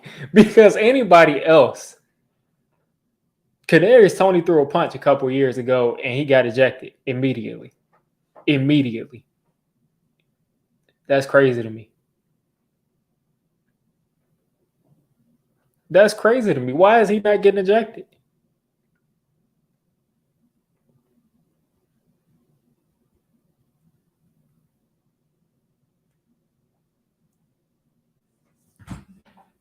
All right, guys. 17-6 at the half. I think that's solid, but we got to get in the end zone. I'm sick of this not getting into the end zone in the first half. But again, let's keep it real, guys. 49ers are a much better team. 49ers are a much better team. But right now, their offense to me doesn't look that masterful without Brandon Ayuk. They just don't to me right now. We just have to tackle. Now, I know that's easier said than done, but we just got to tackle. And as far as the defense is, their defense has had 2 drives where they stopped us, and they've had 2 drives where we've looked like an offense that they really can't really deal with, to be honest with you all.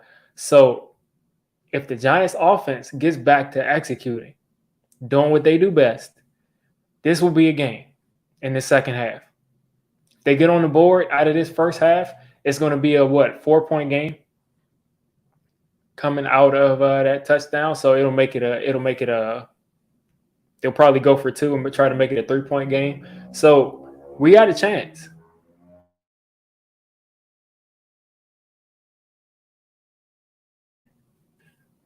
It's that same dude with that Honda Civic outside. I mean, the car is going like 15 miles an hour. Like, who straight pipes? I just don't understand why you would feel the need to straight pipe a Honda Civic. I just don't understand that. But again, the Giants are in this game. If they can get on the board coming out of this half, it is what it is.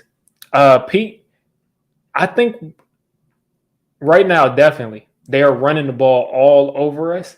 But I think it's not as much of an issue as far as in the last couple of weeks, we have just not been able to be in the right places. I would say today, and of course we couldn't tackle last week either, but today it's more of a tackling thing, and we're getting them in 3rd and longs so often. We're getting them in 3rd and long so often. The averages are just going to have to average out. It's like they're not going to keep converting 3rd and 10 pluses, not even throwing the ball down the field to the sticks. This just can't keep happening. This can't just keep happening. Listen, I love doing the film breakdowns. I love looking at tape. So I'm glad you all are liking it. Glad you all are liking it. But we have got to do a little better on these 3rd and longs. That's the difference in this game. Is that we had 2 chances. 1 chance to get them completely off the field and make them punt it back to us with momentum. And we couldn't do that with Deebo Samuel. And then another chance to make them kick a field goal. In this game right now would be 13-6. So we gotta execute in these crucial situations in the game, because that's literally the difference between the game. The difference in this game. And they're highlighting Dex over top of the center. He's been dominating them. They just can't tackle. Like, the dude's fading away, throwing hospital balls, throwing passes that should be intercepted. They're not catching the interceptions. And they have been getting decent pressure on him. So I'm looking at, if we get more pressure on Purdy, and he throws us another ball, we got to catch it. We got to catch it.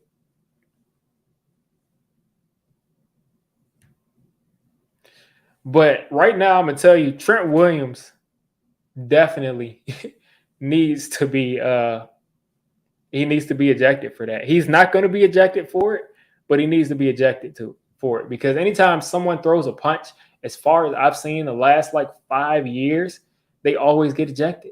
But Trent Williams is throwing punches every other game, it seems like. This dude does whatever he wants. He holds. He does whatever he wants.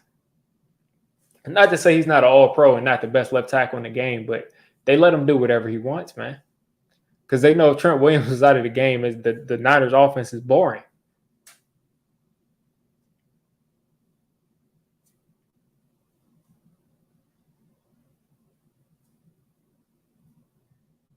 Yeah, Waller got to catch that, man. Got to catch that. So far, Waller 2 catches, 11 yards. Kittle 2 catches, 26 yards. Yeah, I mean, I'm thinking like Campbell has got to. Now, Hyatt isn't going to be able to make these plays down in this intermediate area of the field and this short area of the field like Campbell can, as far as getting open in the short area. But Campbell has got to start doing better after the catch, because that was a strength of his, and it's just not a strength of his as a Giant so far. He's been catching the ball and just going right down. And there's been a couple of no calls for pass interference on the Giants. I don't know if you all have noticed that either. There's been a couple of no calls. With Slayton, they just showed that where Slayton pretty much just got, hugged down the field. And then Hodgins got grabbed when he went to go for the ball, and they just don't throw the flag.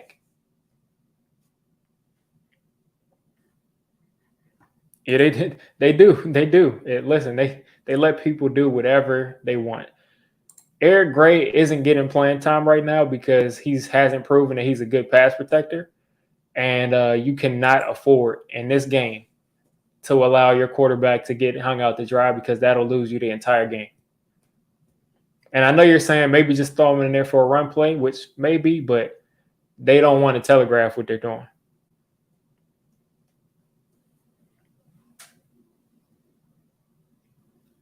You said Campbell is a good number 2 in the right system. Yeah, Campbell's definitely not a number 1. But he has multiple receivers that are getting attention. If you look at the field, not only does he have other receivers that are getting attention, he also has Waller, who's getting the most attention there. So he's getting 101s, and he's just catching the ball and not doing anything after he catches it. And then also, like I said, you got Hyatt stretching the field. You got Slayton stretching the field. This is Paris Campbell's literal. I mean, it's a good scenario for him. Now, he doesn't have a Stephon Diggs or Justin Jefferson, but he definitely is. He definitely has other people taking attention from him. It's not like he's getting double teamed every play. Greeny Purdy has not done well under pressure. Greeny, again, we get into this every stream. You've seen me criticize DJ. You all saw me on stream talk and be angry about DJ not throwing the ball away on one of those plays, even though he ended up getting it away. But that's not the story of this game. Purdy has been fading away and almost thrown 2 or 3 interceptions today, fading away from the pressure. He's also had to throw a bunch of screens and let his receivers do a bunch of work. So Purdy today, not to say we're not going to get into debate about who's better or who's that, but Purdy today has not done well under pressure as far as, being under pressure and dicing people up. He just hasn't done that. He's faded away and should have had an interception to Deonte Banks. Faded away, should have had an interception to Adoree'. He's gotten a couple passes batted. Oh, I know you do. I just like to set the stage, Greeny, because some people just say they try to discredit anything I say anytime I defend Daniel Jones or anytime I say something that's not anti-Daniel Jones. They try to just discredit it because they say I'm just a Daniel Jones fanboy. When we also have people that are subscribed to me that say I need to apologize to Daniel Jones because I don't give him any credit.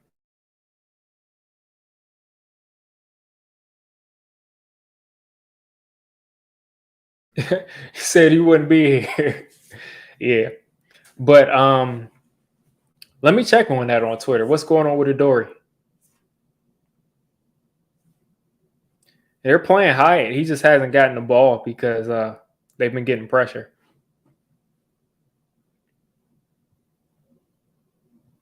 My Twitter is just glitching out. It's just acting crazy. My app. Let's see if there's anything about that, about him coming back.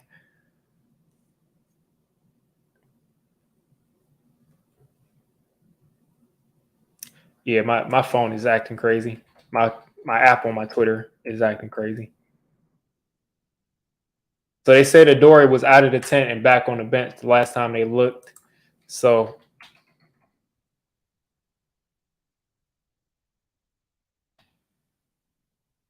and shout out to Kush, shout out to the Hub. He's posted an article from the NFL officiating handbook, and it literally says Rule 12, Section 4, Article 1A lists throwing a punch or a forearm as among the acts that can trigger the league's multiple foul automatic ejection rule. He threw a punch, guys. I mean, we're not like I joked about it about throwing him out of the game, but he literally threw a punch and he's not thrown out of the game. He's not thrown out of the game yet. So I guess rules happen, when you want them to happen. So it seems like we just don't know what's going on with Adoree.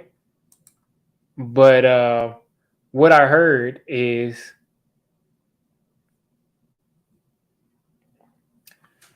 what I heard is that he was sitting on the bench last time we heard.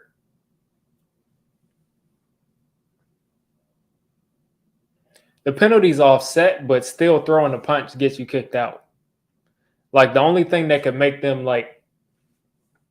there's nothing that happens after you throw the punch that doesn't get you ejected.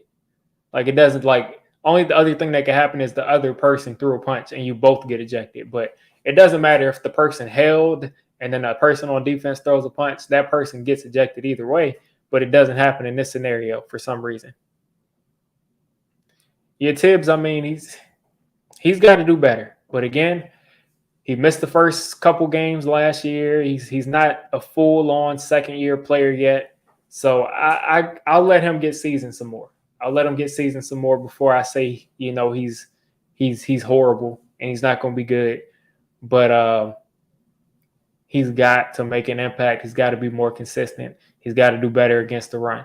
Because I heard people try to say, Tiki Barber, Carl Banks are saying that this guy is setting the edge like a monster. But I'm watching him on tape, and he's not setting the edge like a monster because we see him not doing it. And it's not because it's Trent Williams on him. It's because it's George Kittle on him. And George Kittle is a great blocking tight end. He's probably the best blocking tight end in the league, but he's not Trent Williams. He's got to make plays. He's got to make plays out there.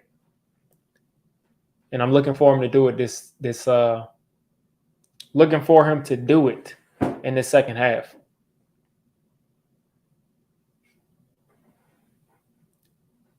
And yeah, everybody hit the like button. It'll bring some more people to the stream, make the chat even more lit. The Giants right now are outscored 63-6 in the first half of the season.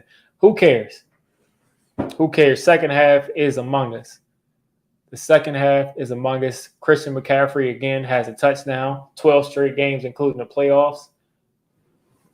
Daniel Jones is 12 for 17 for 92 yards, been sacked twice. Again, the Giants have only had the ball 4 times and scored twice, field goals, and punted twice. So this is the 5th drive. Giants coming out of the half. Second half champions last week. So let's see if we can make some of that magic happen again.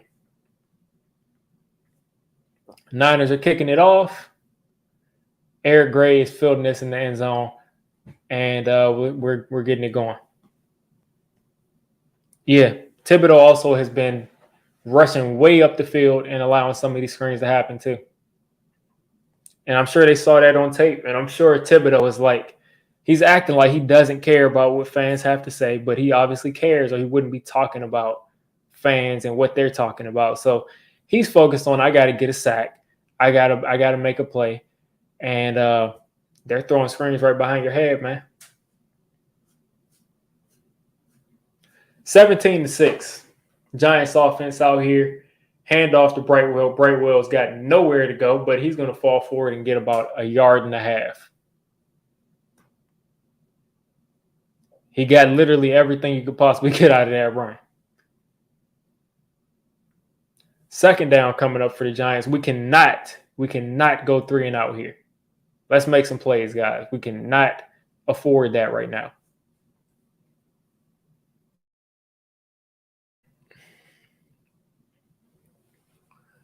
All right, Bunch to the right. Brightwell back in the backfield. DJ's got time. He's hitting Brightwell. Brightwell's going to catch it. He's going to get the first down, and he's going out of bounds. So the Giants get a quick first down. They did not cover that route by Brightwell at all. It looks like they may have sent a blitz. Let's see. They didn't send a blitz. They just left Brightwell uncovered. And this time he caught it, made him pay.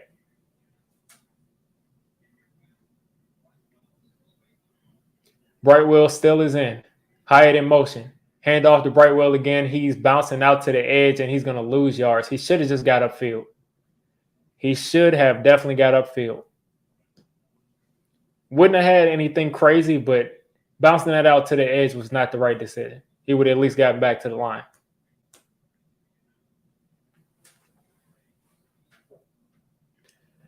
Second and 11 coming up quick for the Giants. After picking up a first down, they're already back in second and 11.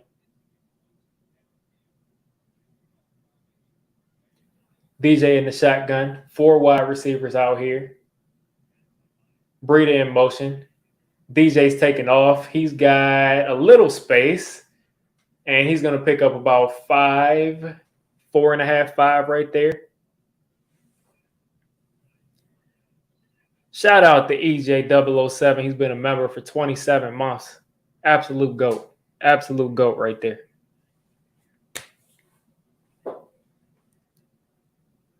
Definitely take pride in bringing the game to people who can't watch it right now. So the Giants have got a 3rd and 7 coming up. Hyatt is in the slot. Slayton is out wide. They got 2 wide receivers. They got Waller, whereas Paris Campbell right there in the shotgun. DJ's got time. He's got protection. He's running. He's going to be able to make a throw on the sideline, and it's going nowhere. So the Giants will punt here on 4th and 7. There was an absolute jailbreak. Looks like the Niners sent everybody on that blitz right there. And you only had 2 wide receivers out there and a max protect. No one on the sideline was open. Nowhere for DJ to go right there. It was a max protect right there, and there was nowhere that Daniel Jones could throw the ball, and he was under that much pressure. The Niners have gotten 2 guys they blocked in the back, and Cam Brown takes the guy down, but the Niners blocked 2 guys in the back, so that flag is they're going to start this play at about the 15 or 14-yard line, so the Giants defense got to stand up. They got to stand up right here.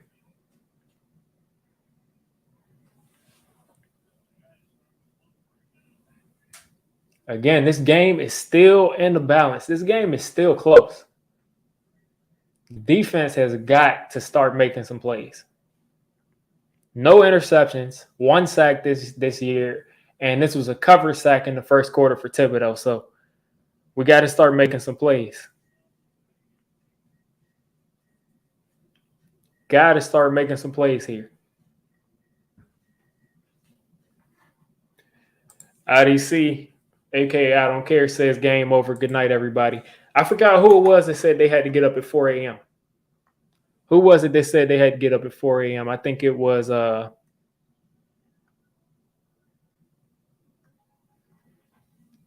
let's see. That was V is for Vegan that said they had to get up at 4 a.m. Listen, the Giants got to give you a win, man. They got to give you a win. If anybody that stays up to watch the Giants play until the end of this game, and they got to get up at 4 a.m., the Giants they owe them a win. What's going on? We got Soul Brother #1 in the chat. But the Giants owe anybody that does that a win.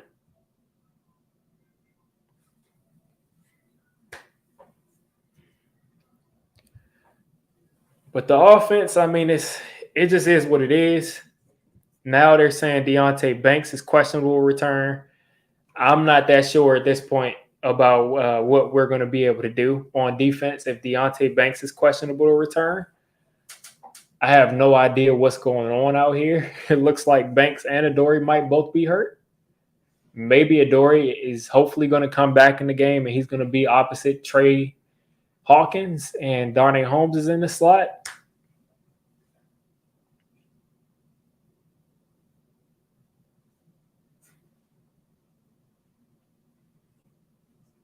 Haven't seen Unlimited in here for a while. What's going on? He said, I'll wake up at 3:59 for a dub.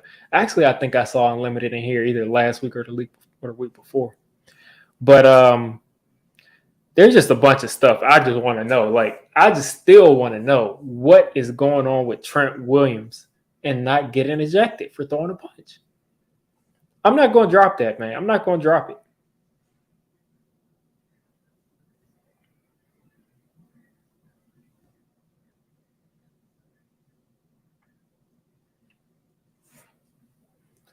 I don't think Kafka's ever stopped calling plays. I think that was a much ado about nothing because, again, Justin Pennick did a whole video and he pretty much came to the conclusion that whatever Brian Daboll was doing with the play sheet, he was doing the whole time. So they're starting here at their own 4-yard line. The Giants defense has got to make a play here. You got to make a play here. Play action to Purdy. Oh, it's actually a handoff to McCaffrey. He's picking up a yard.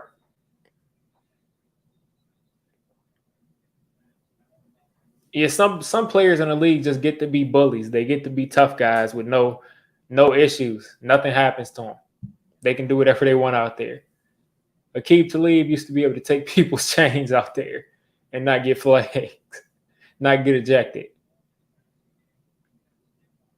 Aaron Donald can mush people in the face. He tried to mush Nick Gates in the face, and he can do whatever he wants. 2nd and 7 coming up for the Niners, and they dropped the ball. And who knows what's going on? It looks like Purdy got back on it. He still picked up a yard. There's about a $20 million reason why Williams didn't get ejected. Listen, the refs don't make that money.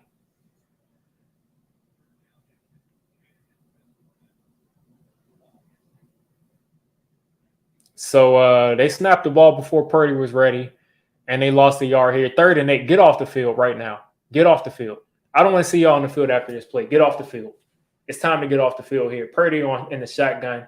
He's snapping the ball. He's throwing it, fading away, and Debo, that's not Debo. That's Jauan Jennings. He's short, and they're going to punt it right back to us. I told y'all, I don't want to see y'all on the field after this play. Is that Darnay Holmes? Good job, Darnay Holmes. One thing that Darnay Holmes is finna do is tackle. And one thing he's going to do is tackle. One thing he's going to do is tackle. He all these other guys, they might touch a guy and he's going to fall forward 5 yards. At least Darnay Holmes can't cover, but at least he can tackle. All right, punt from the Niners. We're getting this ball at the 40, and he muffed the punt. I got to go. I've got to go. I cannot believe that Eric Gray did that. First off, they made contact with our kick returner before he touched the ball. Now, maybe Eric Gray ran into him, but we'll see what this flag is.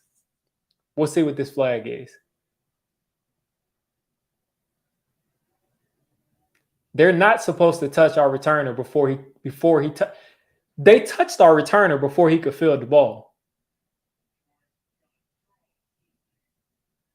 They touched our returner before he could field the ball.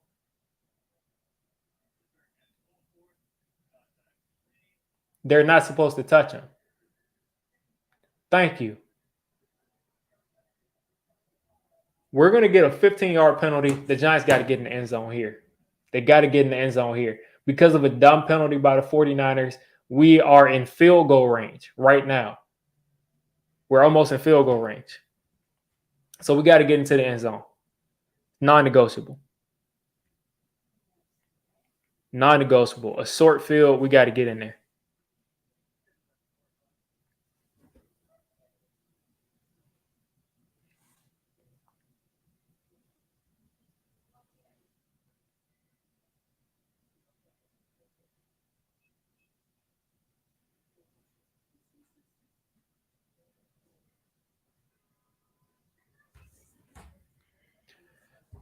This is, like I said, a non-negotiable. We absolutely got to get in the end zone. You say it's going to be a run first down. Hopefully, it's a run. I'd rather a run first down than a play action and get sacked for a negative yards.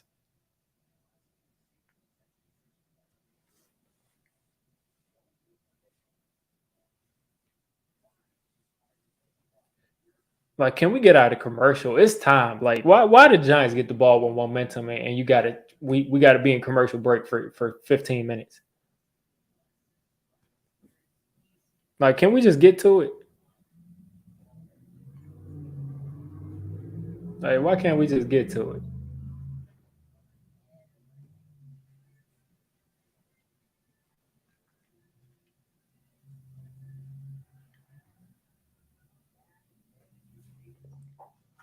If we can get, I mean, just one big play. Again, like I said last week, one big play is going to get things going because I really don't believe that this defense is manhandling us.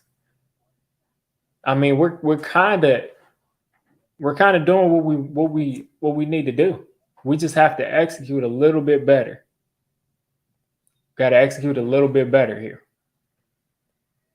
The Giants have this ball at the edge of field goal range to start. At the very least, us kicking a field goal. Now I'm not going to talk about kicking a field goal. We're scoring the touchdown here. We're scoring the touchdown here.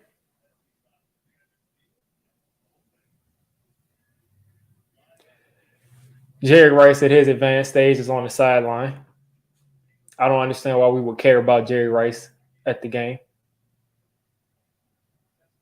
Jerry Rice is looking at a fan in the stands, and it looks like he doesn't even know who he is. What an idiot. 1st and 10 at the 37-yard line. So we're already in field goal range. DJ's got the ball. He's throwing it to Paris Campbell, who secures it, picks up about 6.5, 7 yards. 6.5 yards around.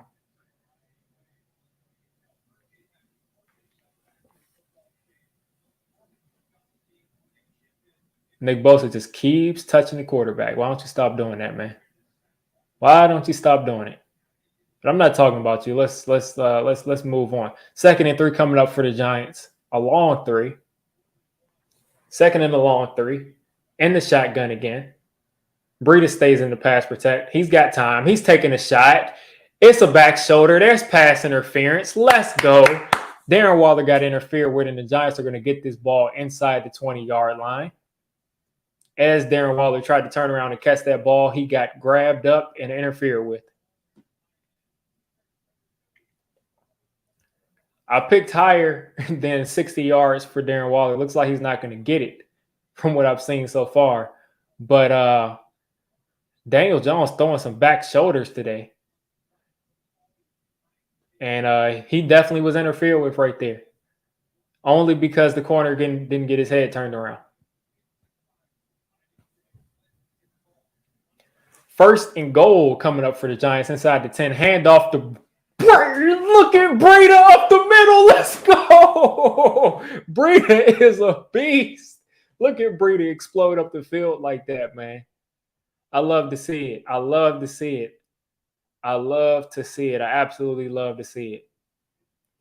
Absolutely love to see it. Breida is one of the, like, his power is underrated. His ability to go north and south is underrated. I was kind of upset that we turned around and handed it off to Breida right there because I'm like, okay, I'd rather throw it in because I'm thinking, like, Breida's not going to finish this run like that. But he finished that run, got into the end zone, and the Giants are going for 2 to make this a 3-point game.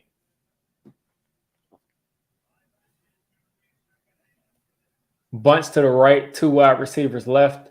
Breida beside DJ. DJ's got time. He's going to get sacked. Oh, boy.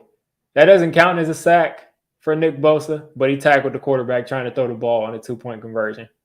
Does that count as a sack? That doesn't count as a sack. I'm very sure that doesn't count as a sack.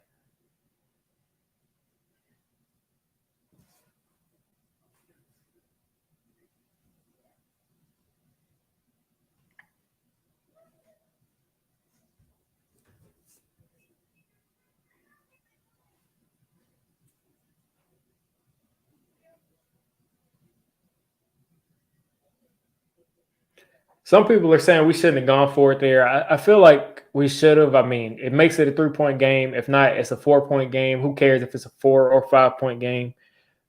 We just got to get some stops on defense now. We got one. Got to get another one, and another one, and another one.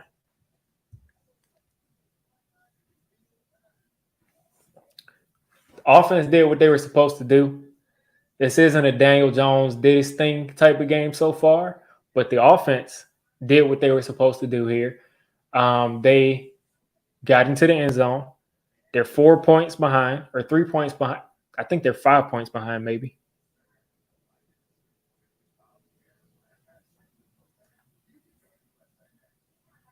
Kenny Galladay was the one that, yeah, it's a 5-point game right now. 10 minutes left in the third quarter.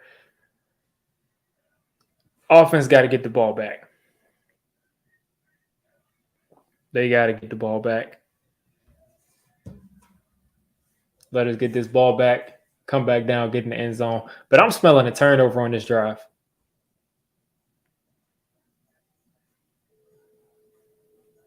Yeah, I'm not counting this out. I think maybe Dable sees that as this kind of game, as this is a body shots kind of game, and he's going to come out this second half and put some points on the board. Evan gave zero resistance, man. Listen, it is what it is with these guys at this point. And I mean, I expect Nick Bosa to make those plays regardless. But for the most part, I'll say, for the most part, they have not wrecked the game. The offensive line hasn't wrecked the game, I'll say, for the most part. Look at Breida running through all those arm tackles, though. I love it. I love it. Galladay is a free agent right now.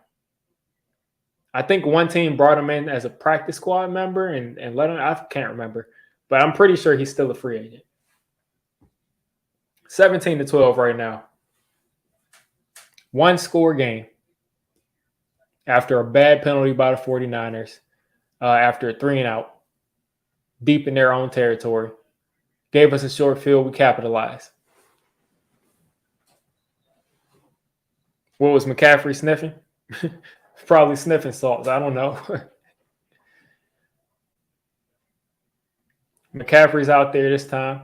This isn't an Elijah Mitchell drive. McCaffrey's out there. They're trying to set the tone. Yeah, I'm smelling the turnover this drive. Purdy's been doing a lot of fading away, a lot of throws in places he shouldn't be throwing it. I'm smelling the turnover, man. Purdy has got to be – he's got to be good for a bad game. Got to be good for a bad game. We haven't really tested him yet. Got the tight end back in motion. In the shotgun. Play action. The tight end's open. Purdy's taking a shot, and you got Debo wide open in the middle of the field, and he's made 4, 5, 6 people miss on a 40-something yard play.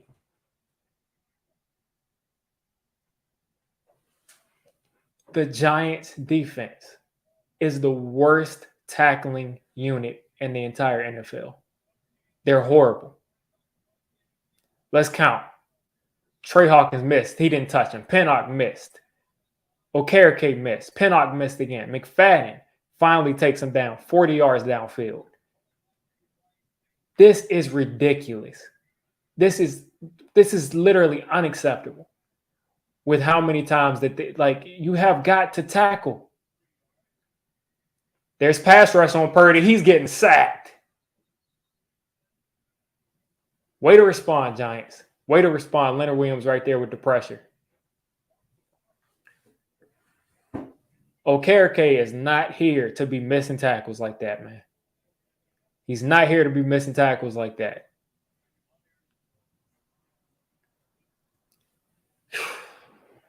Can we get Dex on the field, please?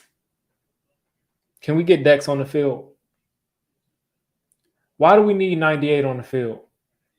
He's not Dex. They're going to run right at him. It's 2nd and 16. Play action again for Purdy. He's taking another shot. And McKinney slowly tackles George Kittle as he falls forward for another 4 yards.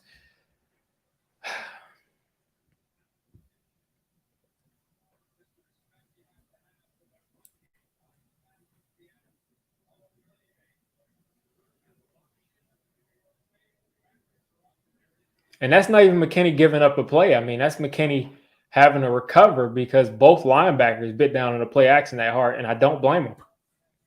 I don't blame them for biting down on the play action like that. 3rd and 4 coming up for the Niners. This is a crucial down. Crucial down. Trey Hawkins has got to settle in. More pressure. Purdy's fading away, and another pass that should have been intercepted doesn't get intercepted, and there's a flag because Darnay Holmes was meddling or someone got hit late. There's always a flag. The Giants defense is really letting them down right now. Really letting them down right now.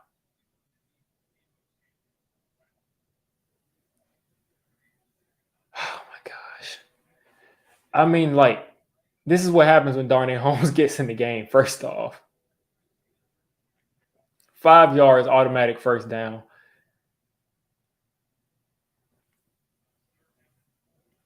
How many penalties on 3rd downs and bad 3rd downs are we going to give up? Give them 5 yards, give them an automatic first down, don't tackle. What do you want to do? What do you want to feel for defense? I mean, you're handing them points. Like I said, Darnay Holmes is he's not going to miss these tackles that these guys are missing, but he's not good in coverage. And the Niners are about to run this ball right at us with McCaffrey. They're running right at us. Pitch right up the middle of the field. He's picking up 4.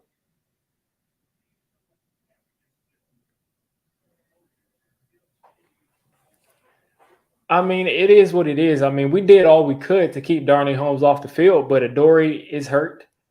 And Banks is hurt, I'm pretty sure. Banks is hurt. I think Adoree came back.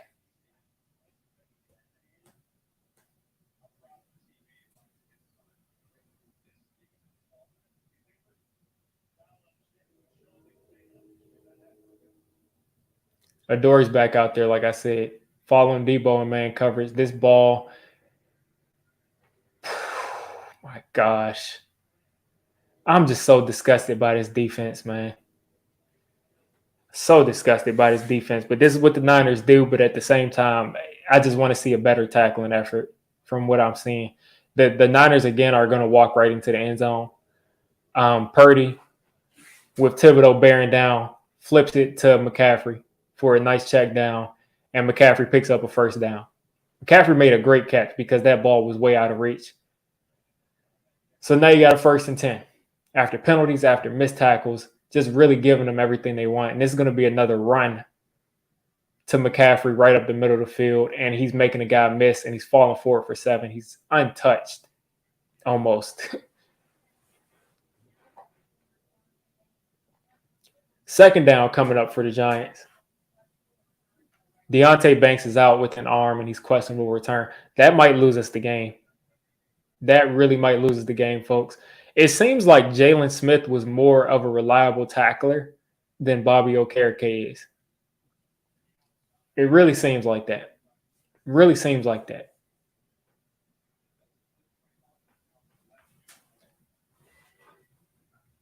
Another run, pitch, and McFadden blows up the play. He actually made a tackle. I'm not even going to celebrate because it's 3rd down, and we'll see what happens here in this long 3rd down again. But McFadden blew up that play. McCaffrey, I don't know what he was looking at. Let's see it from this angle. They're showing it from the end zone. McCaffrey could have hit the edge, and he would have been gone.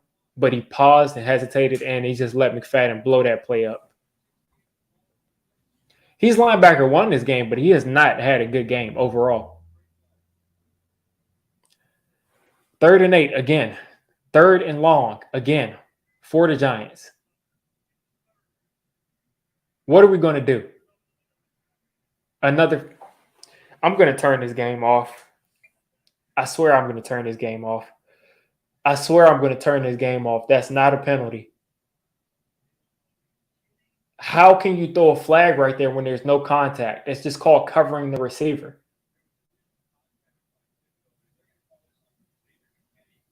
There's no con.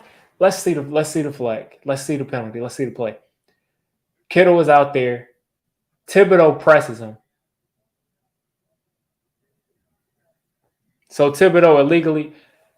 Maybe Kayvon Thibodeau shouldn't be in coverage. Maybe Kayvon Thibodeau shouldn't be in coverage because McKinney didn't commit the penalty because he's built to be in coverage. Maybe Kayvon Thibodeau shouldn't be in coverage.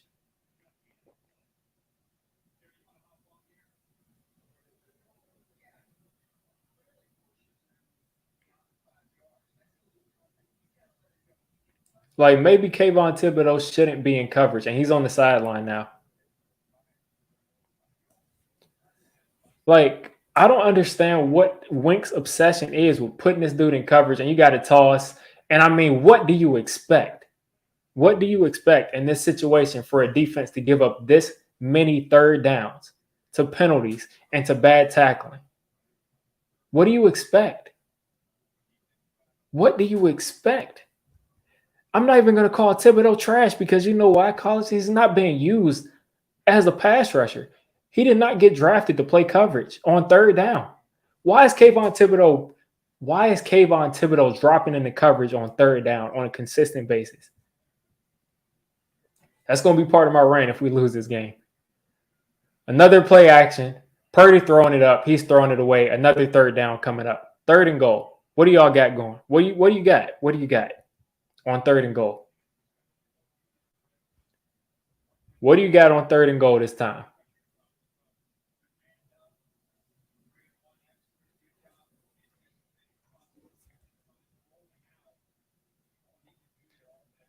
Third and goal.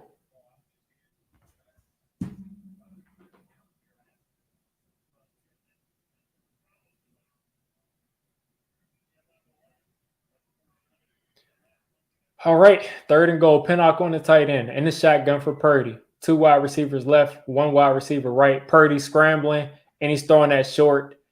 And this time there's no flag. Purdy threw it to nobody, and they're going to kick a field goal, hopefully. I'm telling you, this week the refs are working overtime.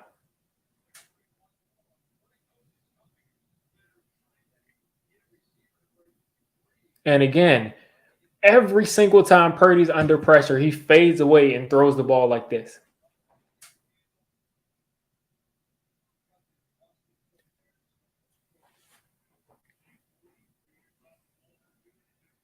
Fourth and goal, 21-yard field goal attempt. Be on the lookout for the fake. And he'll kick it. This will make this 20 to 13, 20 to 12. And this makes some people say, like, maybe you should have just taken the extra point.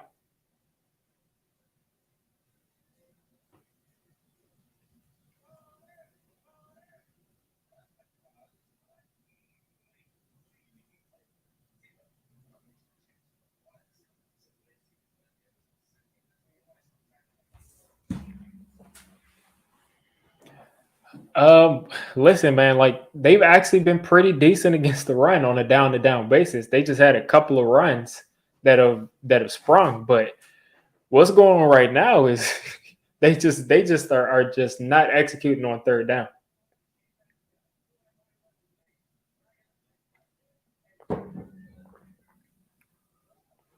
But yeah, maybe on that last time we should have just kicked the extra point because that would make it a third down.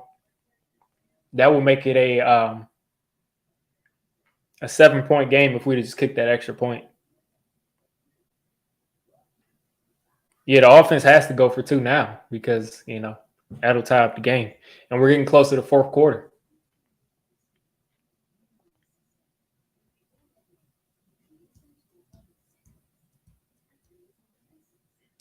Bobby Okereke, I would say through 3 games is a disappointment though.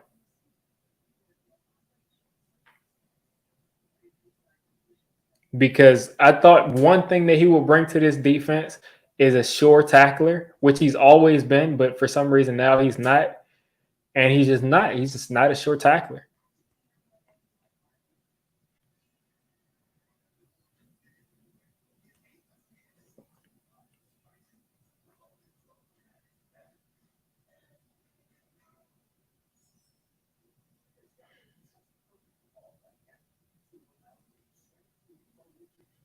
He just hasn't been sure enough for me.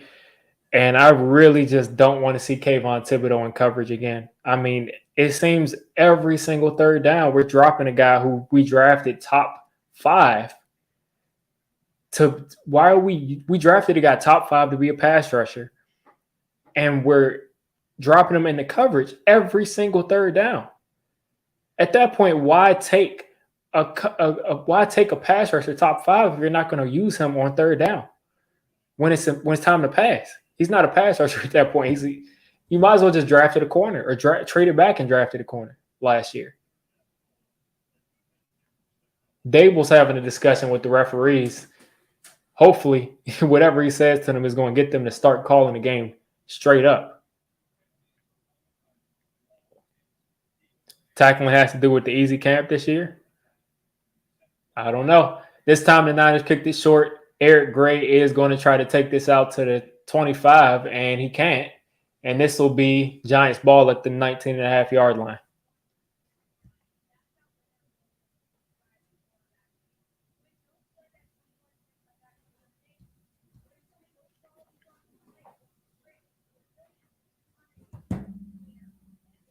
All right, 20-12, 1st and 10 for the Giants. Daniel Jones is in the shotgun. Can't see the formation right now. They're zooming in on Daniel Jones. 2 wide receivers right. This is another max protect. Wan'Dale Robinson short. He's going to make one guy miss and pick up 2 yards, 2.5 yards. That'll make it 2nd and medium to long. 2nd and 8, I think. 2nd and 7.5. Giants doing a good job of still, doing things in this short game while also trying to get things downfield. 2nd and 8 coming up. 3 minutes and 30 seconds left in the third quarter. DJ back in the shotgun. And there's a false start. Thank you for killing the drive. I think that was Shane Lemieux or John Michael Smith, one of those two. That was actually Daniel Bellinger with the false start.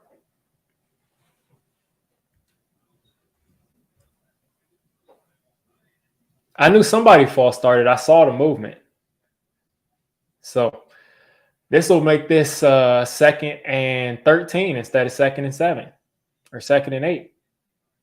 I always got to make it difficult for us.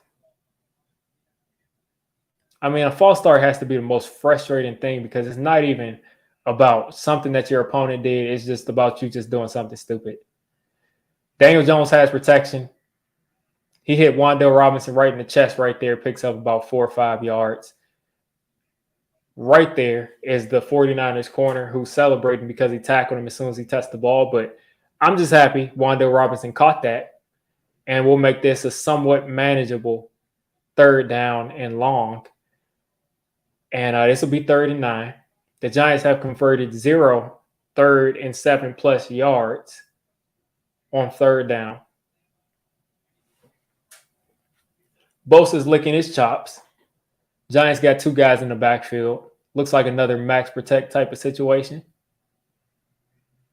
And he's got to get rid of it. He's throwing it, and it's going to sail, and there's a flag. I think they hit Daniel Jones late. I think it was Fred Warner. I mean, can we get one? Can we finally get one? Can we get a call? Can we get a flag? Holding on offense. Holding on defense. Penalties offset, replay 3rd down. Okay. Double holding. So we'll play 3rd and 8 again.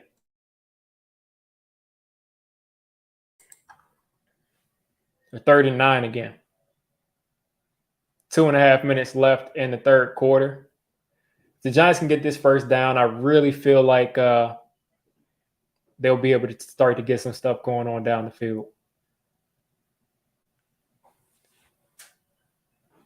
Waller in motion. The Niners are coming again. 5-man rush. DJ's got time. He's throwing it deep. Waller is not able to catch that. And there's no flag. Waller's not looking for a flag. Tried to throw Waller a back shoulder down the right sideline, and he just couldn't catch it. I mean, not that he dropped it or anything for anybody that's not watching. It just wasn't a catchable ball. Just would have been a 50-50 kind of ball. It just didn't work.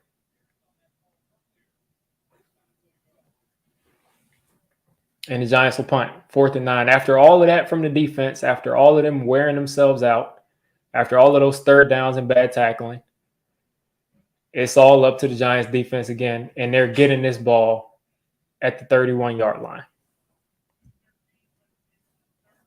They cannot keep having these quick drives going out because, I mean, they just can't afford the way they're playing this game right now. They're hurting themselves way too much. And as bad as the defense has played at times, I mean, it's a miracle. They've made all of these mistakes, and they're still only 20 points on the board for the 49ers right now, getting close to the fourth quarter. So again, guys, colleges, I'm not going to call it a wrap yet. I'm just not going to call it a wrap yet because we got 2 minutes left in the third quarter. We got a whole fourth quarter left after this third quarter. And we just got to put together a drive. Now, again, I'm going to repeat it. I just have not seen something overwhelmingly great from the 49ers defense right now, the way that they're playing. Now, I'm not saying that they don't have more talent, but they do. And I'm not going to say at the end of this game, I mean, they gave up 12 points.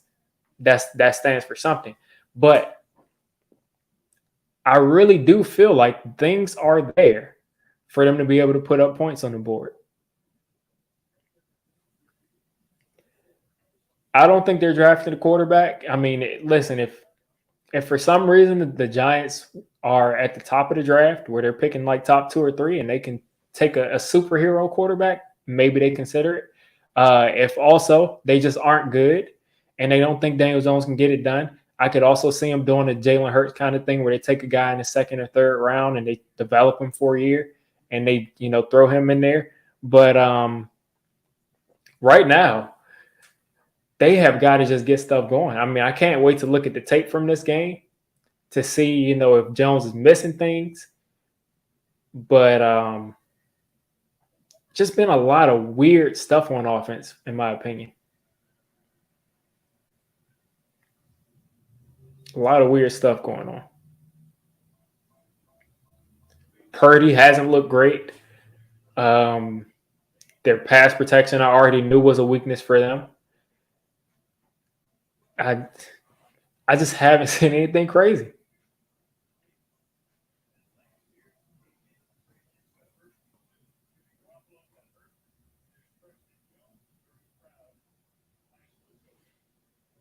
Purdy in the huddle, spitting on the ground. Where's Hyatt? I mean, Hyatt's been open a couple of the plays where there's been where there's been pressure. But Hyatt also hasn't been able to get open on some of these shorter routes he's been in for. He ran into Darius Slayton going down the field. So, Hyatt's not he's not Odell. He's not open every play. But if we can get some time for him to go down the field, he will be able to reward us. We just got to get some time. Last week we were playing against the Cardinals where we could go into play action. We could wait a couple of more ticks. But we can't I wouldn't even say we're throwing it underneath too much. Now, we have been doing it more than the second half last game, but we took a couple shots to Darren Waller, which helped us get down the field the last time. But let's jump into this. 3 wide for the 49ers. Purdy's going to run another play action. He's got Kittle on the flat. Kittle is going to reach down to the ground to grab this, and they're going to pick up 7. And it's just that easy for the 49ers. Everybody's just so great after the catch.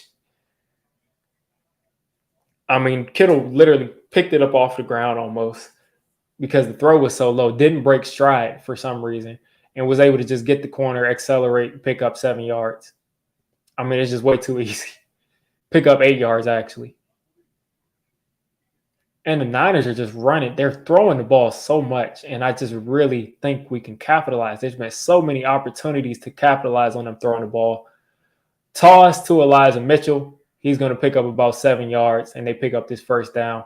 They're about 4 yards away from midfield. And again, the defense has been out there on the field all day long. They've been out there all day long. 1:18 left in the third quarter. Purdy's at 223 yards total. Not total, but passing. I don't think he's run it at all. And there's a timeout. I'm not sure who called it. I think it was the 49ers. But yeah, the O-line is held up, but I mean, for how long? And I'm really surprised. I mean, I really thought that DJ would have run the ball a lot more today. But I'm guessing they've got Fred Warner kind of spying him, which is why you haven't heard Fred Warner's name a lot, because he's probably spying Daniel Jones and stopping him from running. Yeah, they're going to wear this defense out. With all the penalties they're committing and all of the bad times they're getting, not getting off the field on 3rd and long, they're going to wear the defense out. And they already are. So this offense has to get the ball back, sustain the drive. I don't even care if you sustain the drive. Put on points to get the defense some energy.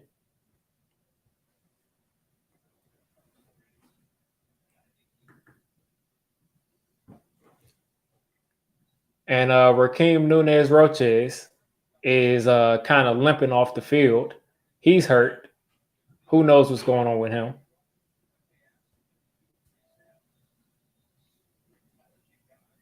He's not even limping. He's actually just walking. But he's walking away with training staff. So that's something to keep an eye on. Giants are crowding the line of scrimmage. Purdy's under center. Purdy's handing it off to Mitchell. Mitchell is going nowhere. That time, Bobby actually made a play. I think that was actually A'Shawn Robinson. Bobby didn't do much. But DJ Davidson is on the ground and he's hurt. It looks like he tore his DJ Davidson might have tore his elbow or his forearm, but that is a serious injury. That is a serious injury. And for the folks listening, I'm talking about DJ Davidson, not Daniel Jones. But he is hurt. Raheem Nunez-Roches looks like he's hurt. So you're losing 2 defensive tackles. You lost Deonte Banks, it looks like. It's definitely not the shoulder because he's grabbing right here. So it looks like whatever muscle this is, it looks like he may have torn this muscle. So I'm not sure, but I don't think it's a shoulder. Or maybe it is a shoulder. Maybe because it looks like he's favoring the elbow, but he may just be holding his shoulder into place. But I think it's something with the elbow because he literally grabbed for the elbow and was wincing in pain. So I think it's the elbow.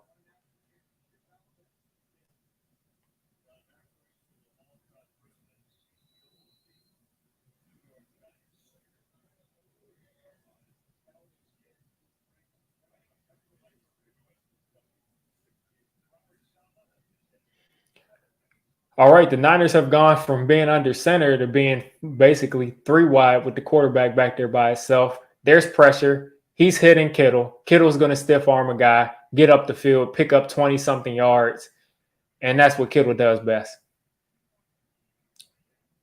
And this is what makes me just say, like, I don't want to be a hater about Purdy. I don't want to be a hater at all because I've seen him throw it deep to Ayuk. But, like, what has Purdy really done today? And that's all I'll say because this isn't a stream about talking down on Brock Purdy, but we got to make the quarterback work. We got to make the quarterback work. Every time he's under pressure, he's got a guy to dump it off to, and they pick up 20, 30 yards after they catch the ball. And Purdy's, to his credit, he's hitting the guys underneath. Even though they're underneath, he's hitting them. Even though some of the throws have been they've been under duress and they've been inaccurate. He's hitting them.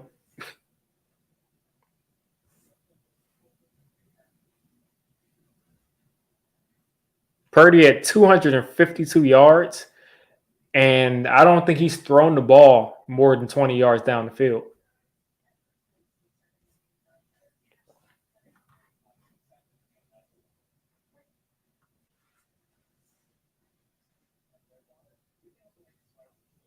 There's something going on here. First off, one thing I'll say is the Giants play a ton of man coverage. So people get a ton of yak when they catch the ball on the Giants because there's one guy in the area. All these teams are playing zone coverage against the Giants. So every time someone catches the ball for us, there's 2 or 3 people around them and they're going nowhere. Meanwhile, DJ is 16 for 23, 118 yards, 2 sacks, nothing special. 2 rushing attempts. Yeah, we need a turnover, but I'm not sure if it's going to come. Guys just haven't been able to capitalize. And it's one thing if they hold up for a field goal, but putting up 7 right here makes this very, very difficult to come back with because, again, like I said, this defense doesn't look amazing against the Giants, but this defense is good enough to stop the Giants. If they get to pin their ears back completely, they're good enough to stop the Giants from scoring 14 unanswered, 14, 15 points. Or, it will be 15 points to get to 27 to tie up that game. So the defense is good enough to do that. So we have absolutely got to get a turnover or a field goal. But also at this point, you can't blame the defense that much because the offense, they couldn't stay on the field this past drive. It feels like we've barely seen them play.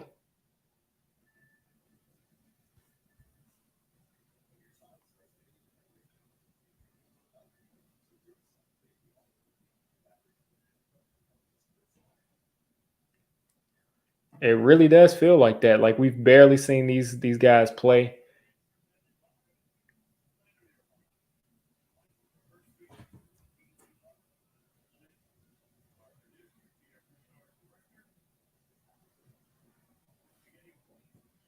DJ Davidson has got something going on around his elbow. Hopefully he'll end up being okay.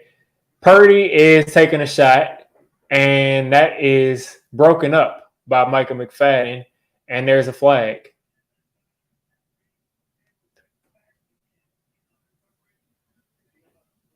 And they'll throw a flag right there, even though that was great coverage for some reason. Whatever. Another penalty. Half the distance to the goal. They have got to stop with the penalties.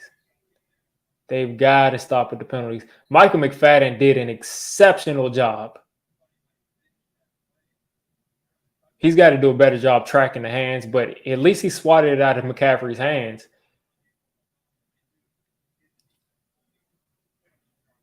Inside the 20-yard line, the 49ers are.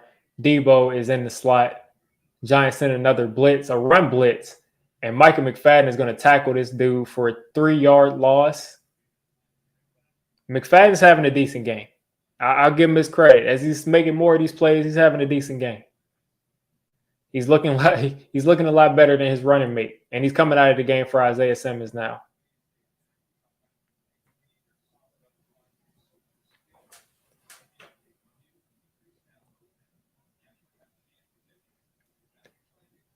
It just seems like the defense has been so bad, but at the same time, like they've stopped them from scoring touchdowns all these times. So we can't really be that mad, but at the same time, they've been on the field forever. Purdy's throwing another screen, and we actually tackle somebody. Thank you, Darnay Holmes. Listen, Darnay Holmes, he might literally have to stay on the field just because he can tackle, because no one else in our secondary can tackle. As bad as Darnay Holmes is as a cover corner, he's a good tackler. He can actually tackle. And it just seems like maybe football is about tackling even more than it is about coverage, because these guys cannot tackle to save their lives, besides Darnell Holmes. And watch Darnell Holmes give up this third down. Purdy's going to throw this short again. And look, they almost allowed Kittle to pick up a first down because somebody threw a shoulder at him. And luckily, he went out of bounds with the second effort from Isaiah Simmons. So the Niners are going to settle for a field goal. And this is going to make this a 13-point game.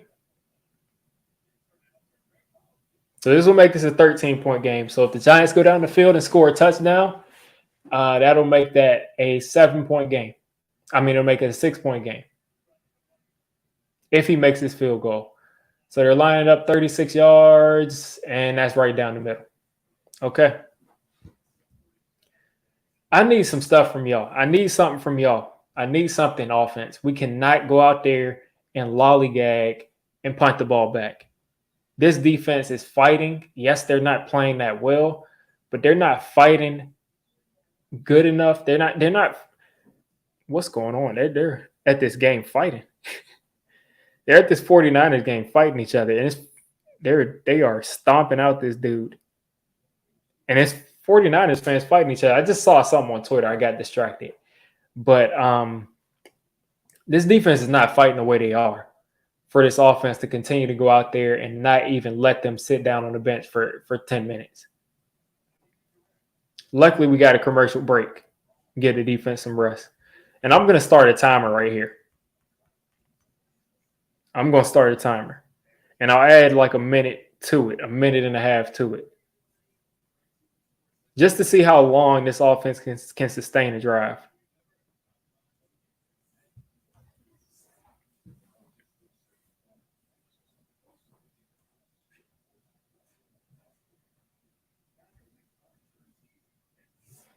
You said 11-point game? I am not paying attention to the score like that. 23-12, yeah. You're right, 11-point game. So I said earlier, for some reason I said earlier that if we score a touchdown, that it'll make it a 6-point game. I was wrong. I was completely wrong. If we score a touchdown, it'll make it a 4-point game. So there you go. I don't know why I was thinking that the lead was bigger than it was, even though I'm looking at the score right here. But there you go. It'll be a 4-point game if we can put 7 on the board.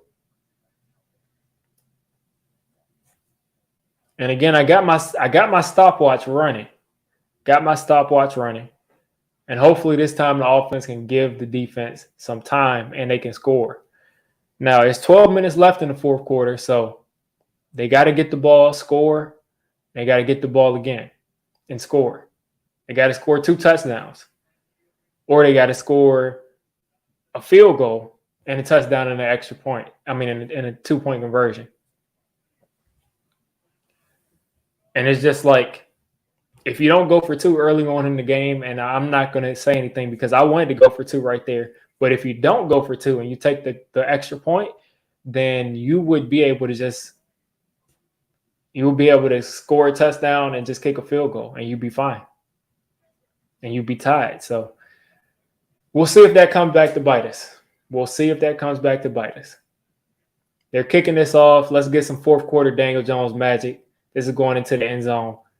I'd rather start in the 25 instead of the 19 like last time anyway.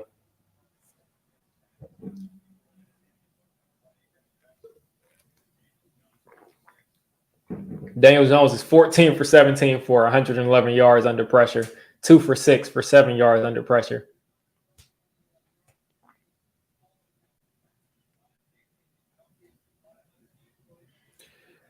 All right, let's go. Let's go offense.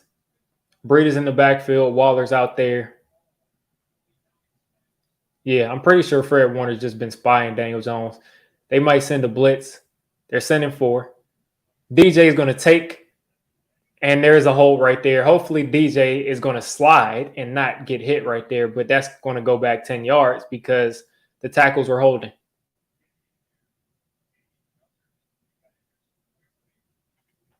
That was holding.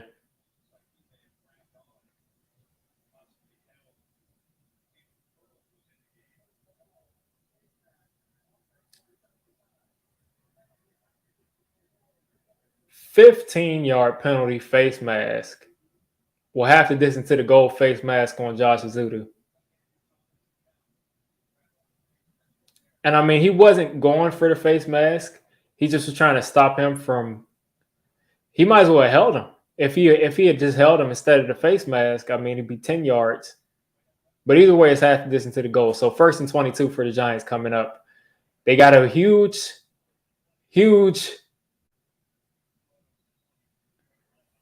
Darren Waller picks up about 11 yards right there, but it looked like Darren Waller was going to drop that pass. That's why I made that face. That's why I made that face. It looked like Darren Waller was going to drop the ball. But that pass rush is coming alive because they know we have to throw it. They know we got to throw it, folks. Javon Hargrave against Lemieux is an issue. It's an issue. 2nd and 13 coming up for the Giants. They're going to have to leave the running back in the pass protect. DJ's got a little time. He's hitting Paris Campbell, and he's picking up 3.5, 4 yards.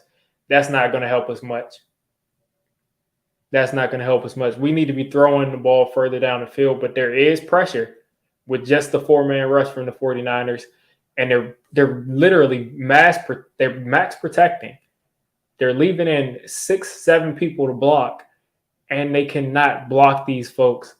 And on top of that, receivers aren't open down the field. So 3rd and 11, there's 2 folks in the backfield.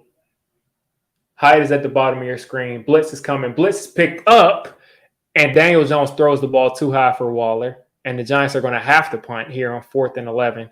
And guess what? Daniel Jones missed that throw. He missed that throw, plain and simple. You got to hit him in stride. Waller's open.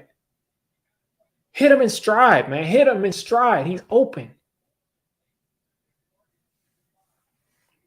But at the same time, Darren Waller probably has to jump up for that ball, but also hit him in stride.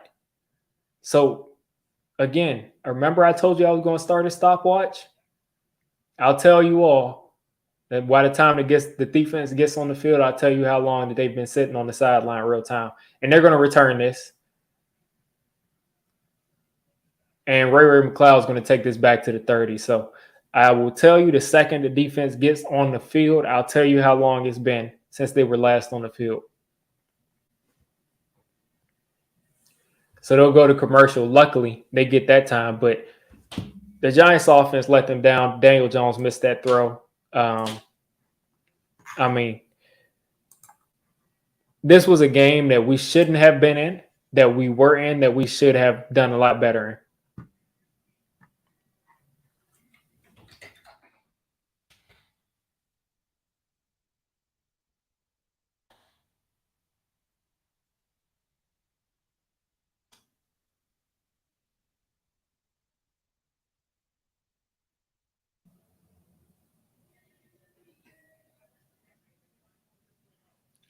Waller couldn't catch that. I mean, the ball was like right here. There was no. Well, yeah, you can make that argument. You can definitely make that argument is that Waller should have jumped for that, but he misjudged it, and the ball was too high. So, also, if Daniel Jones, if Waller jumps for that ball and catches it, then we're saying that Daniel Jones threw a nice pass. But I just really think he just should have hit him in stride right there. It was a little high and a little bit behind.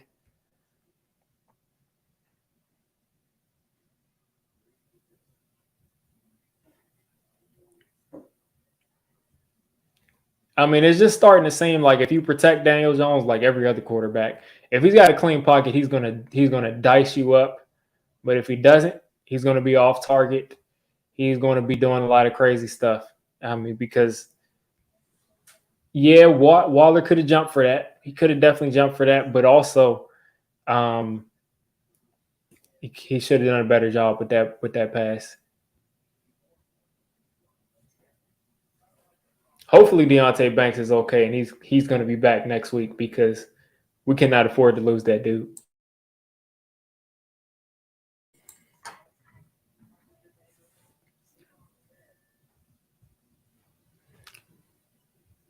So again, like I told you all, I'm going to tell you how long the defense has been sitting on the bench till when they get back out there.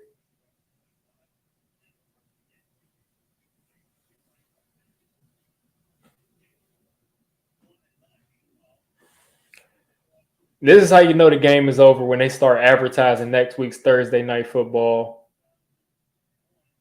All right. So it is 8 minutes and 30 seconds. And I'll add on a minute because I started late. So basically about 10 minutes probably since the defense has last been on the field. 10 minutes since they were last on the field. Now I'm starting the stopwatch again to tell you how long they stay on the field this time. Purdy's throwing it to Debo. Debo's breaking 3, 4 tackles, 5 tackles, 6 tackles, and he's going down after about 20 yards because the Giants can't tackle. And now he's hurt. Oh, you hate to see that.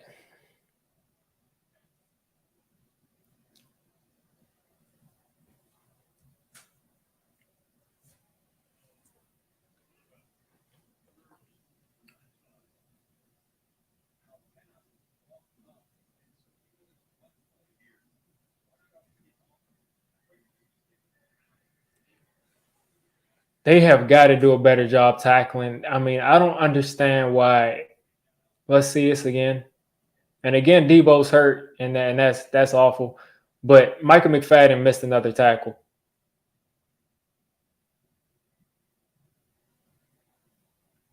And Michael McFadden making that tackle keeps Debo Samuel healthy too. But it looks like that last blow that Debo took did something to him. I don't know if it broke a rib. I'm not sure.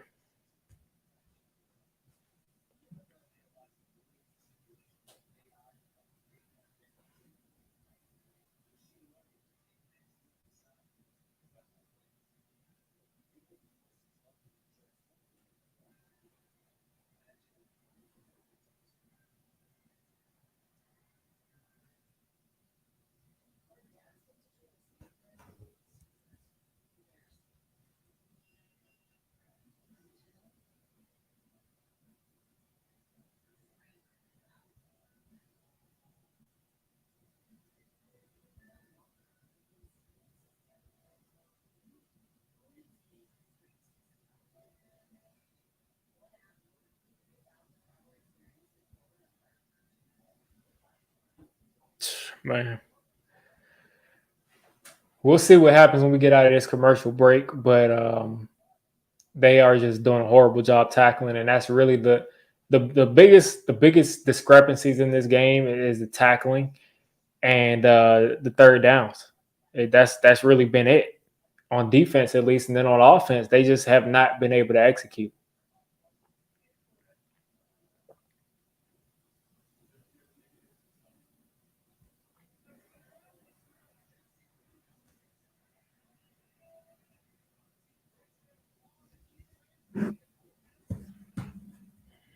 Yeah, Paris Campbell is just the guy that's catching these 3 passes.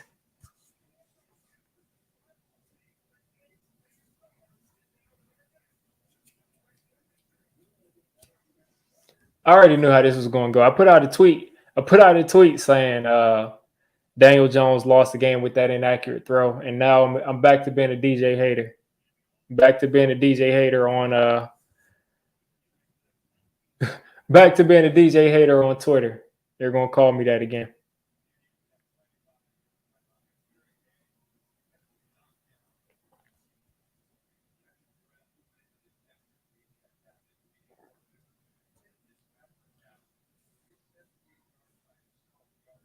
Looks like Debo's okay. So, all right, 1st and 10 at the 49-yard line. The defense has been out here forever and a day.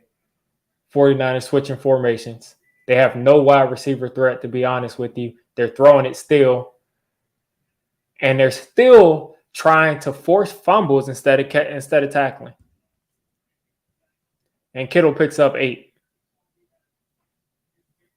If the Niners had just run this ball every play, I mean, they probably would do better. But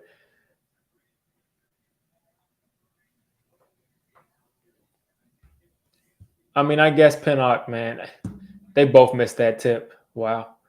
I guess Pinnock is doing the best he can. I mean, I won't be too mad at Pinnock for getting dragged a little bit because Kittle is such a big person. But I knew I should have taken a higher for Kittle. Kyle Juszczyk is picking up that first down, no issues. And the 49ers have lived in our territory, and they might take another 5-6 minutes off the clock. They might take another 5-6 minutes off the clock before they give us the ball back, and they're probably going to kick a field goal, which is going to ice this.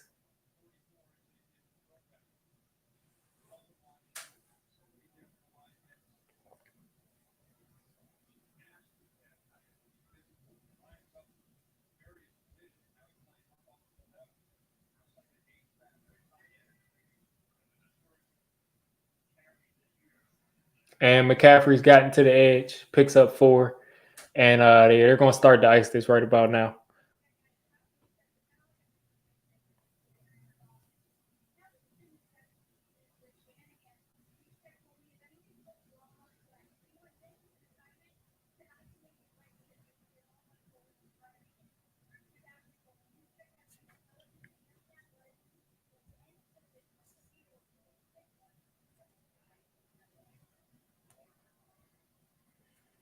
All right, 2nd and 6. Debo's back in the game. He's giving the quarterback a hand signal. Hand off to McCaffrey. McCaffrey trips over somebody. If he didn't, he'd probably pick up a first down. Why didn't they play Hyatt more? Because Hyatt can't run routes in the intermediate area or the short area.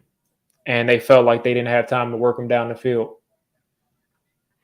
which is true because he was open. But they couldn't get the ball to him because there was instant pressure on a couple of plays that he was in there.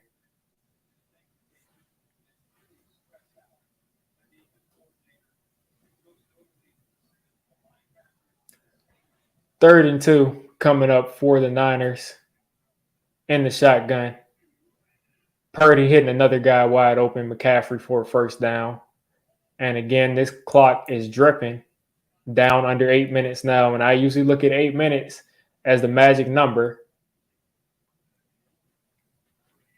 for comebacks, for being able to put together multiple touchdown drives. I look at 8 minutes as that number to be able to go down the field, get a stop, quick stop, and get back down the field.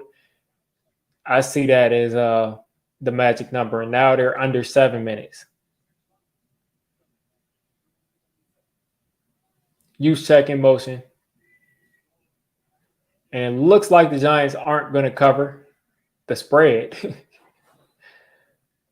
And I think this game was a lot closer than people made it, than it's going to look like when people talk about this tomorrow.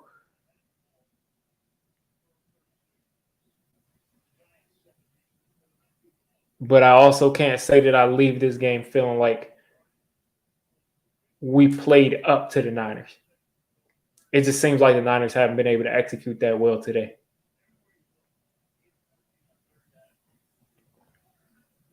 6:15 left, 2nd and 8. The Niners are just letting this clock drip down. Juszczyk in the slot, Kittle back at tight end, Debo out wide. Kittle's taking a shot, and Debo's icing the game. That's it. And that's how the Niners are going to make sure that we don't cover the spread, by throwing a back shoulder to Debo. And that'll make it 30. The Niners just get to 30 effortlessly. Like, how did they get to 30?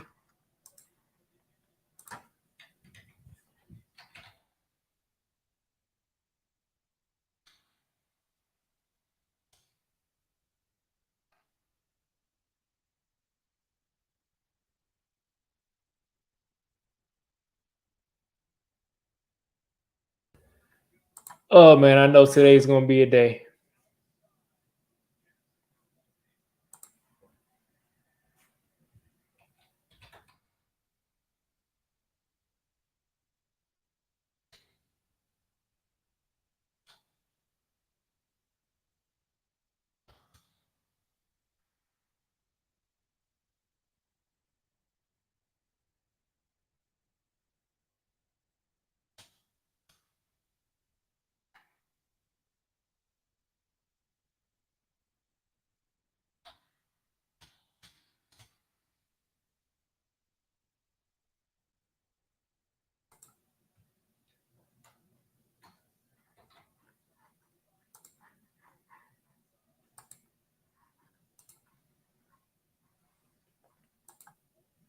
People are literally crazy. People are literally crazy. Now Twitter is just blowing up, and people are concerned. People are concerned with Daniel Jones being blamed and Daniel Jones not being blamed, as they are with every single Giants game where someone loses. People are always concerned about the quarterback. It's all his fault. It's all not his fault. You talk about one thing that he did right or one thing he did wrong, and then there's just a whole army of people that are telling you that you don't know what you're talking about, and you're blaming. People are crazy.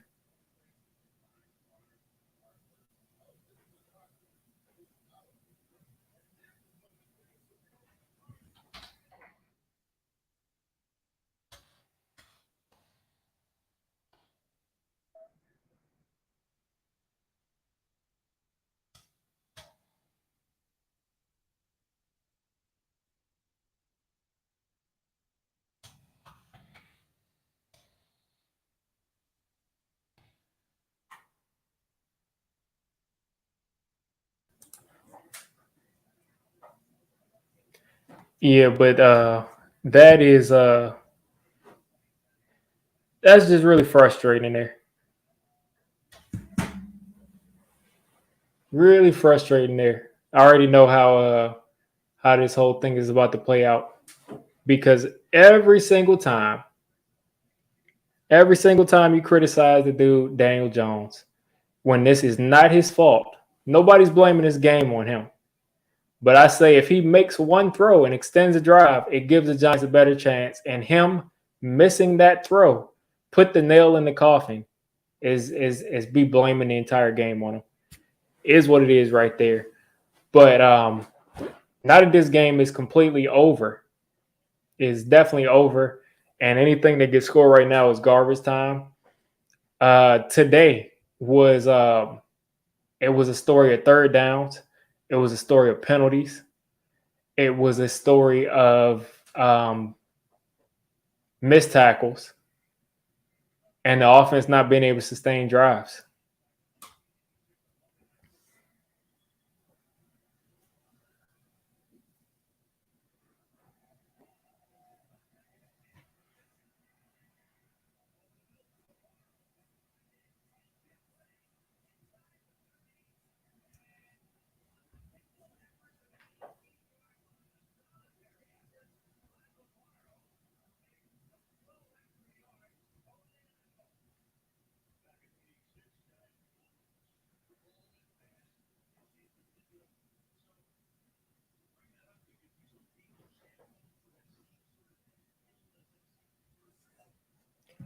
So Daniel Jones is running back out there, 5 minutes left in the game. Let's see if we can get some garbage time stats. As anybody that's got me on Twitter on here, just head over to my Twitter. It is a show over there right now. In the shotgun, Daniel Jones throwing it to Slayton, picking up 4, and there's a late hit right there. We're gonna get 15. Slayton is trying to go fight Drake Greenlaw. He's not gonna win that fight. Maybe we should have showed that fight earlier on in the game as they were shutting you down. But as I said, I mean the defense completely, completely destroyed any shot at winning this game with all those penalties and missed tackles and third down conversions. But also the offense didn't give them a shot as far as sustaining drives. Appreciate you staying in this long, Silent Chris. I know some people got to get up early tomorrow, so I'm not going to hold them. The game's over. Um, I'll stay on throughout this drive, which probably isn't going to be too long. Bench Thibodeau. I don't think you bench Thibodeau for who. I mean, he's better than whoever's behind him.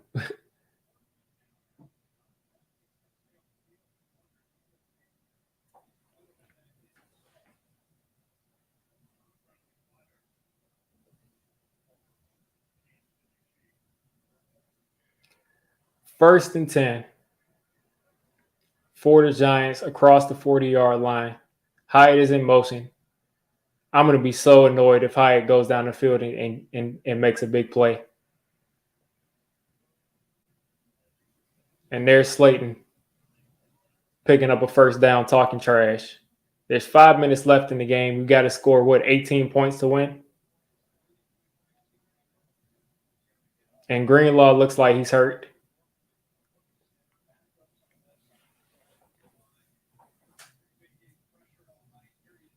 You said Thibodeau's not playing football. Yeah, I mean, I just don't think that you bench Thibodeau because, I mean, who else are you going to put out there? I think you maybe just should tell Thibodeau.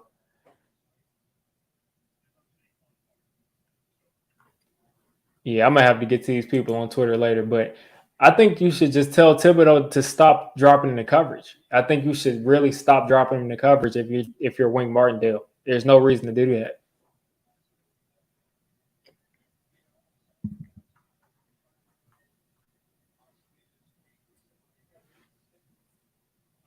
Because he's not effective in coverage. He's gotten, I think, a couple penalties going back to last year.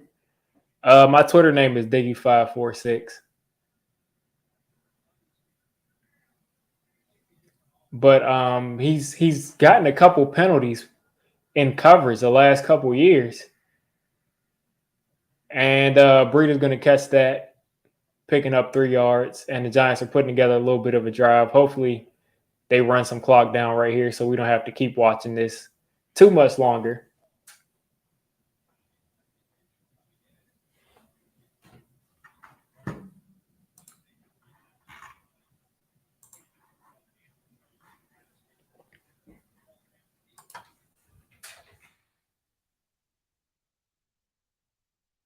And Breida is falling all over herself.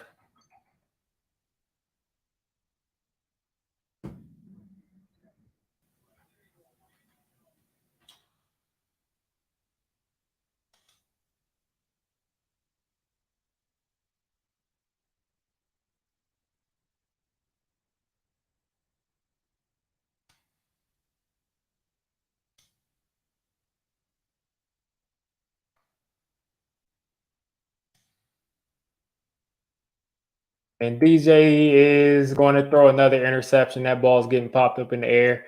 And I'm checking out, folks.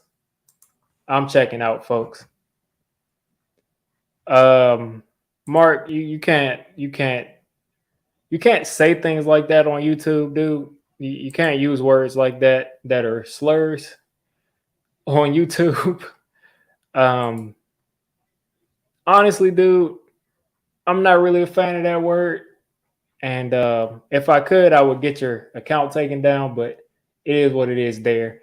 But I'm going to go ahead and jump off of here because this turned into a shellacking. It was close for 3.5 quarters, and it turned into a shellacking.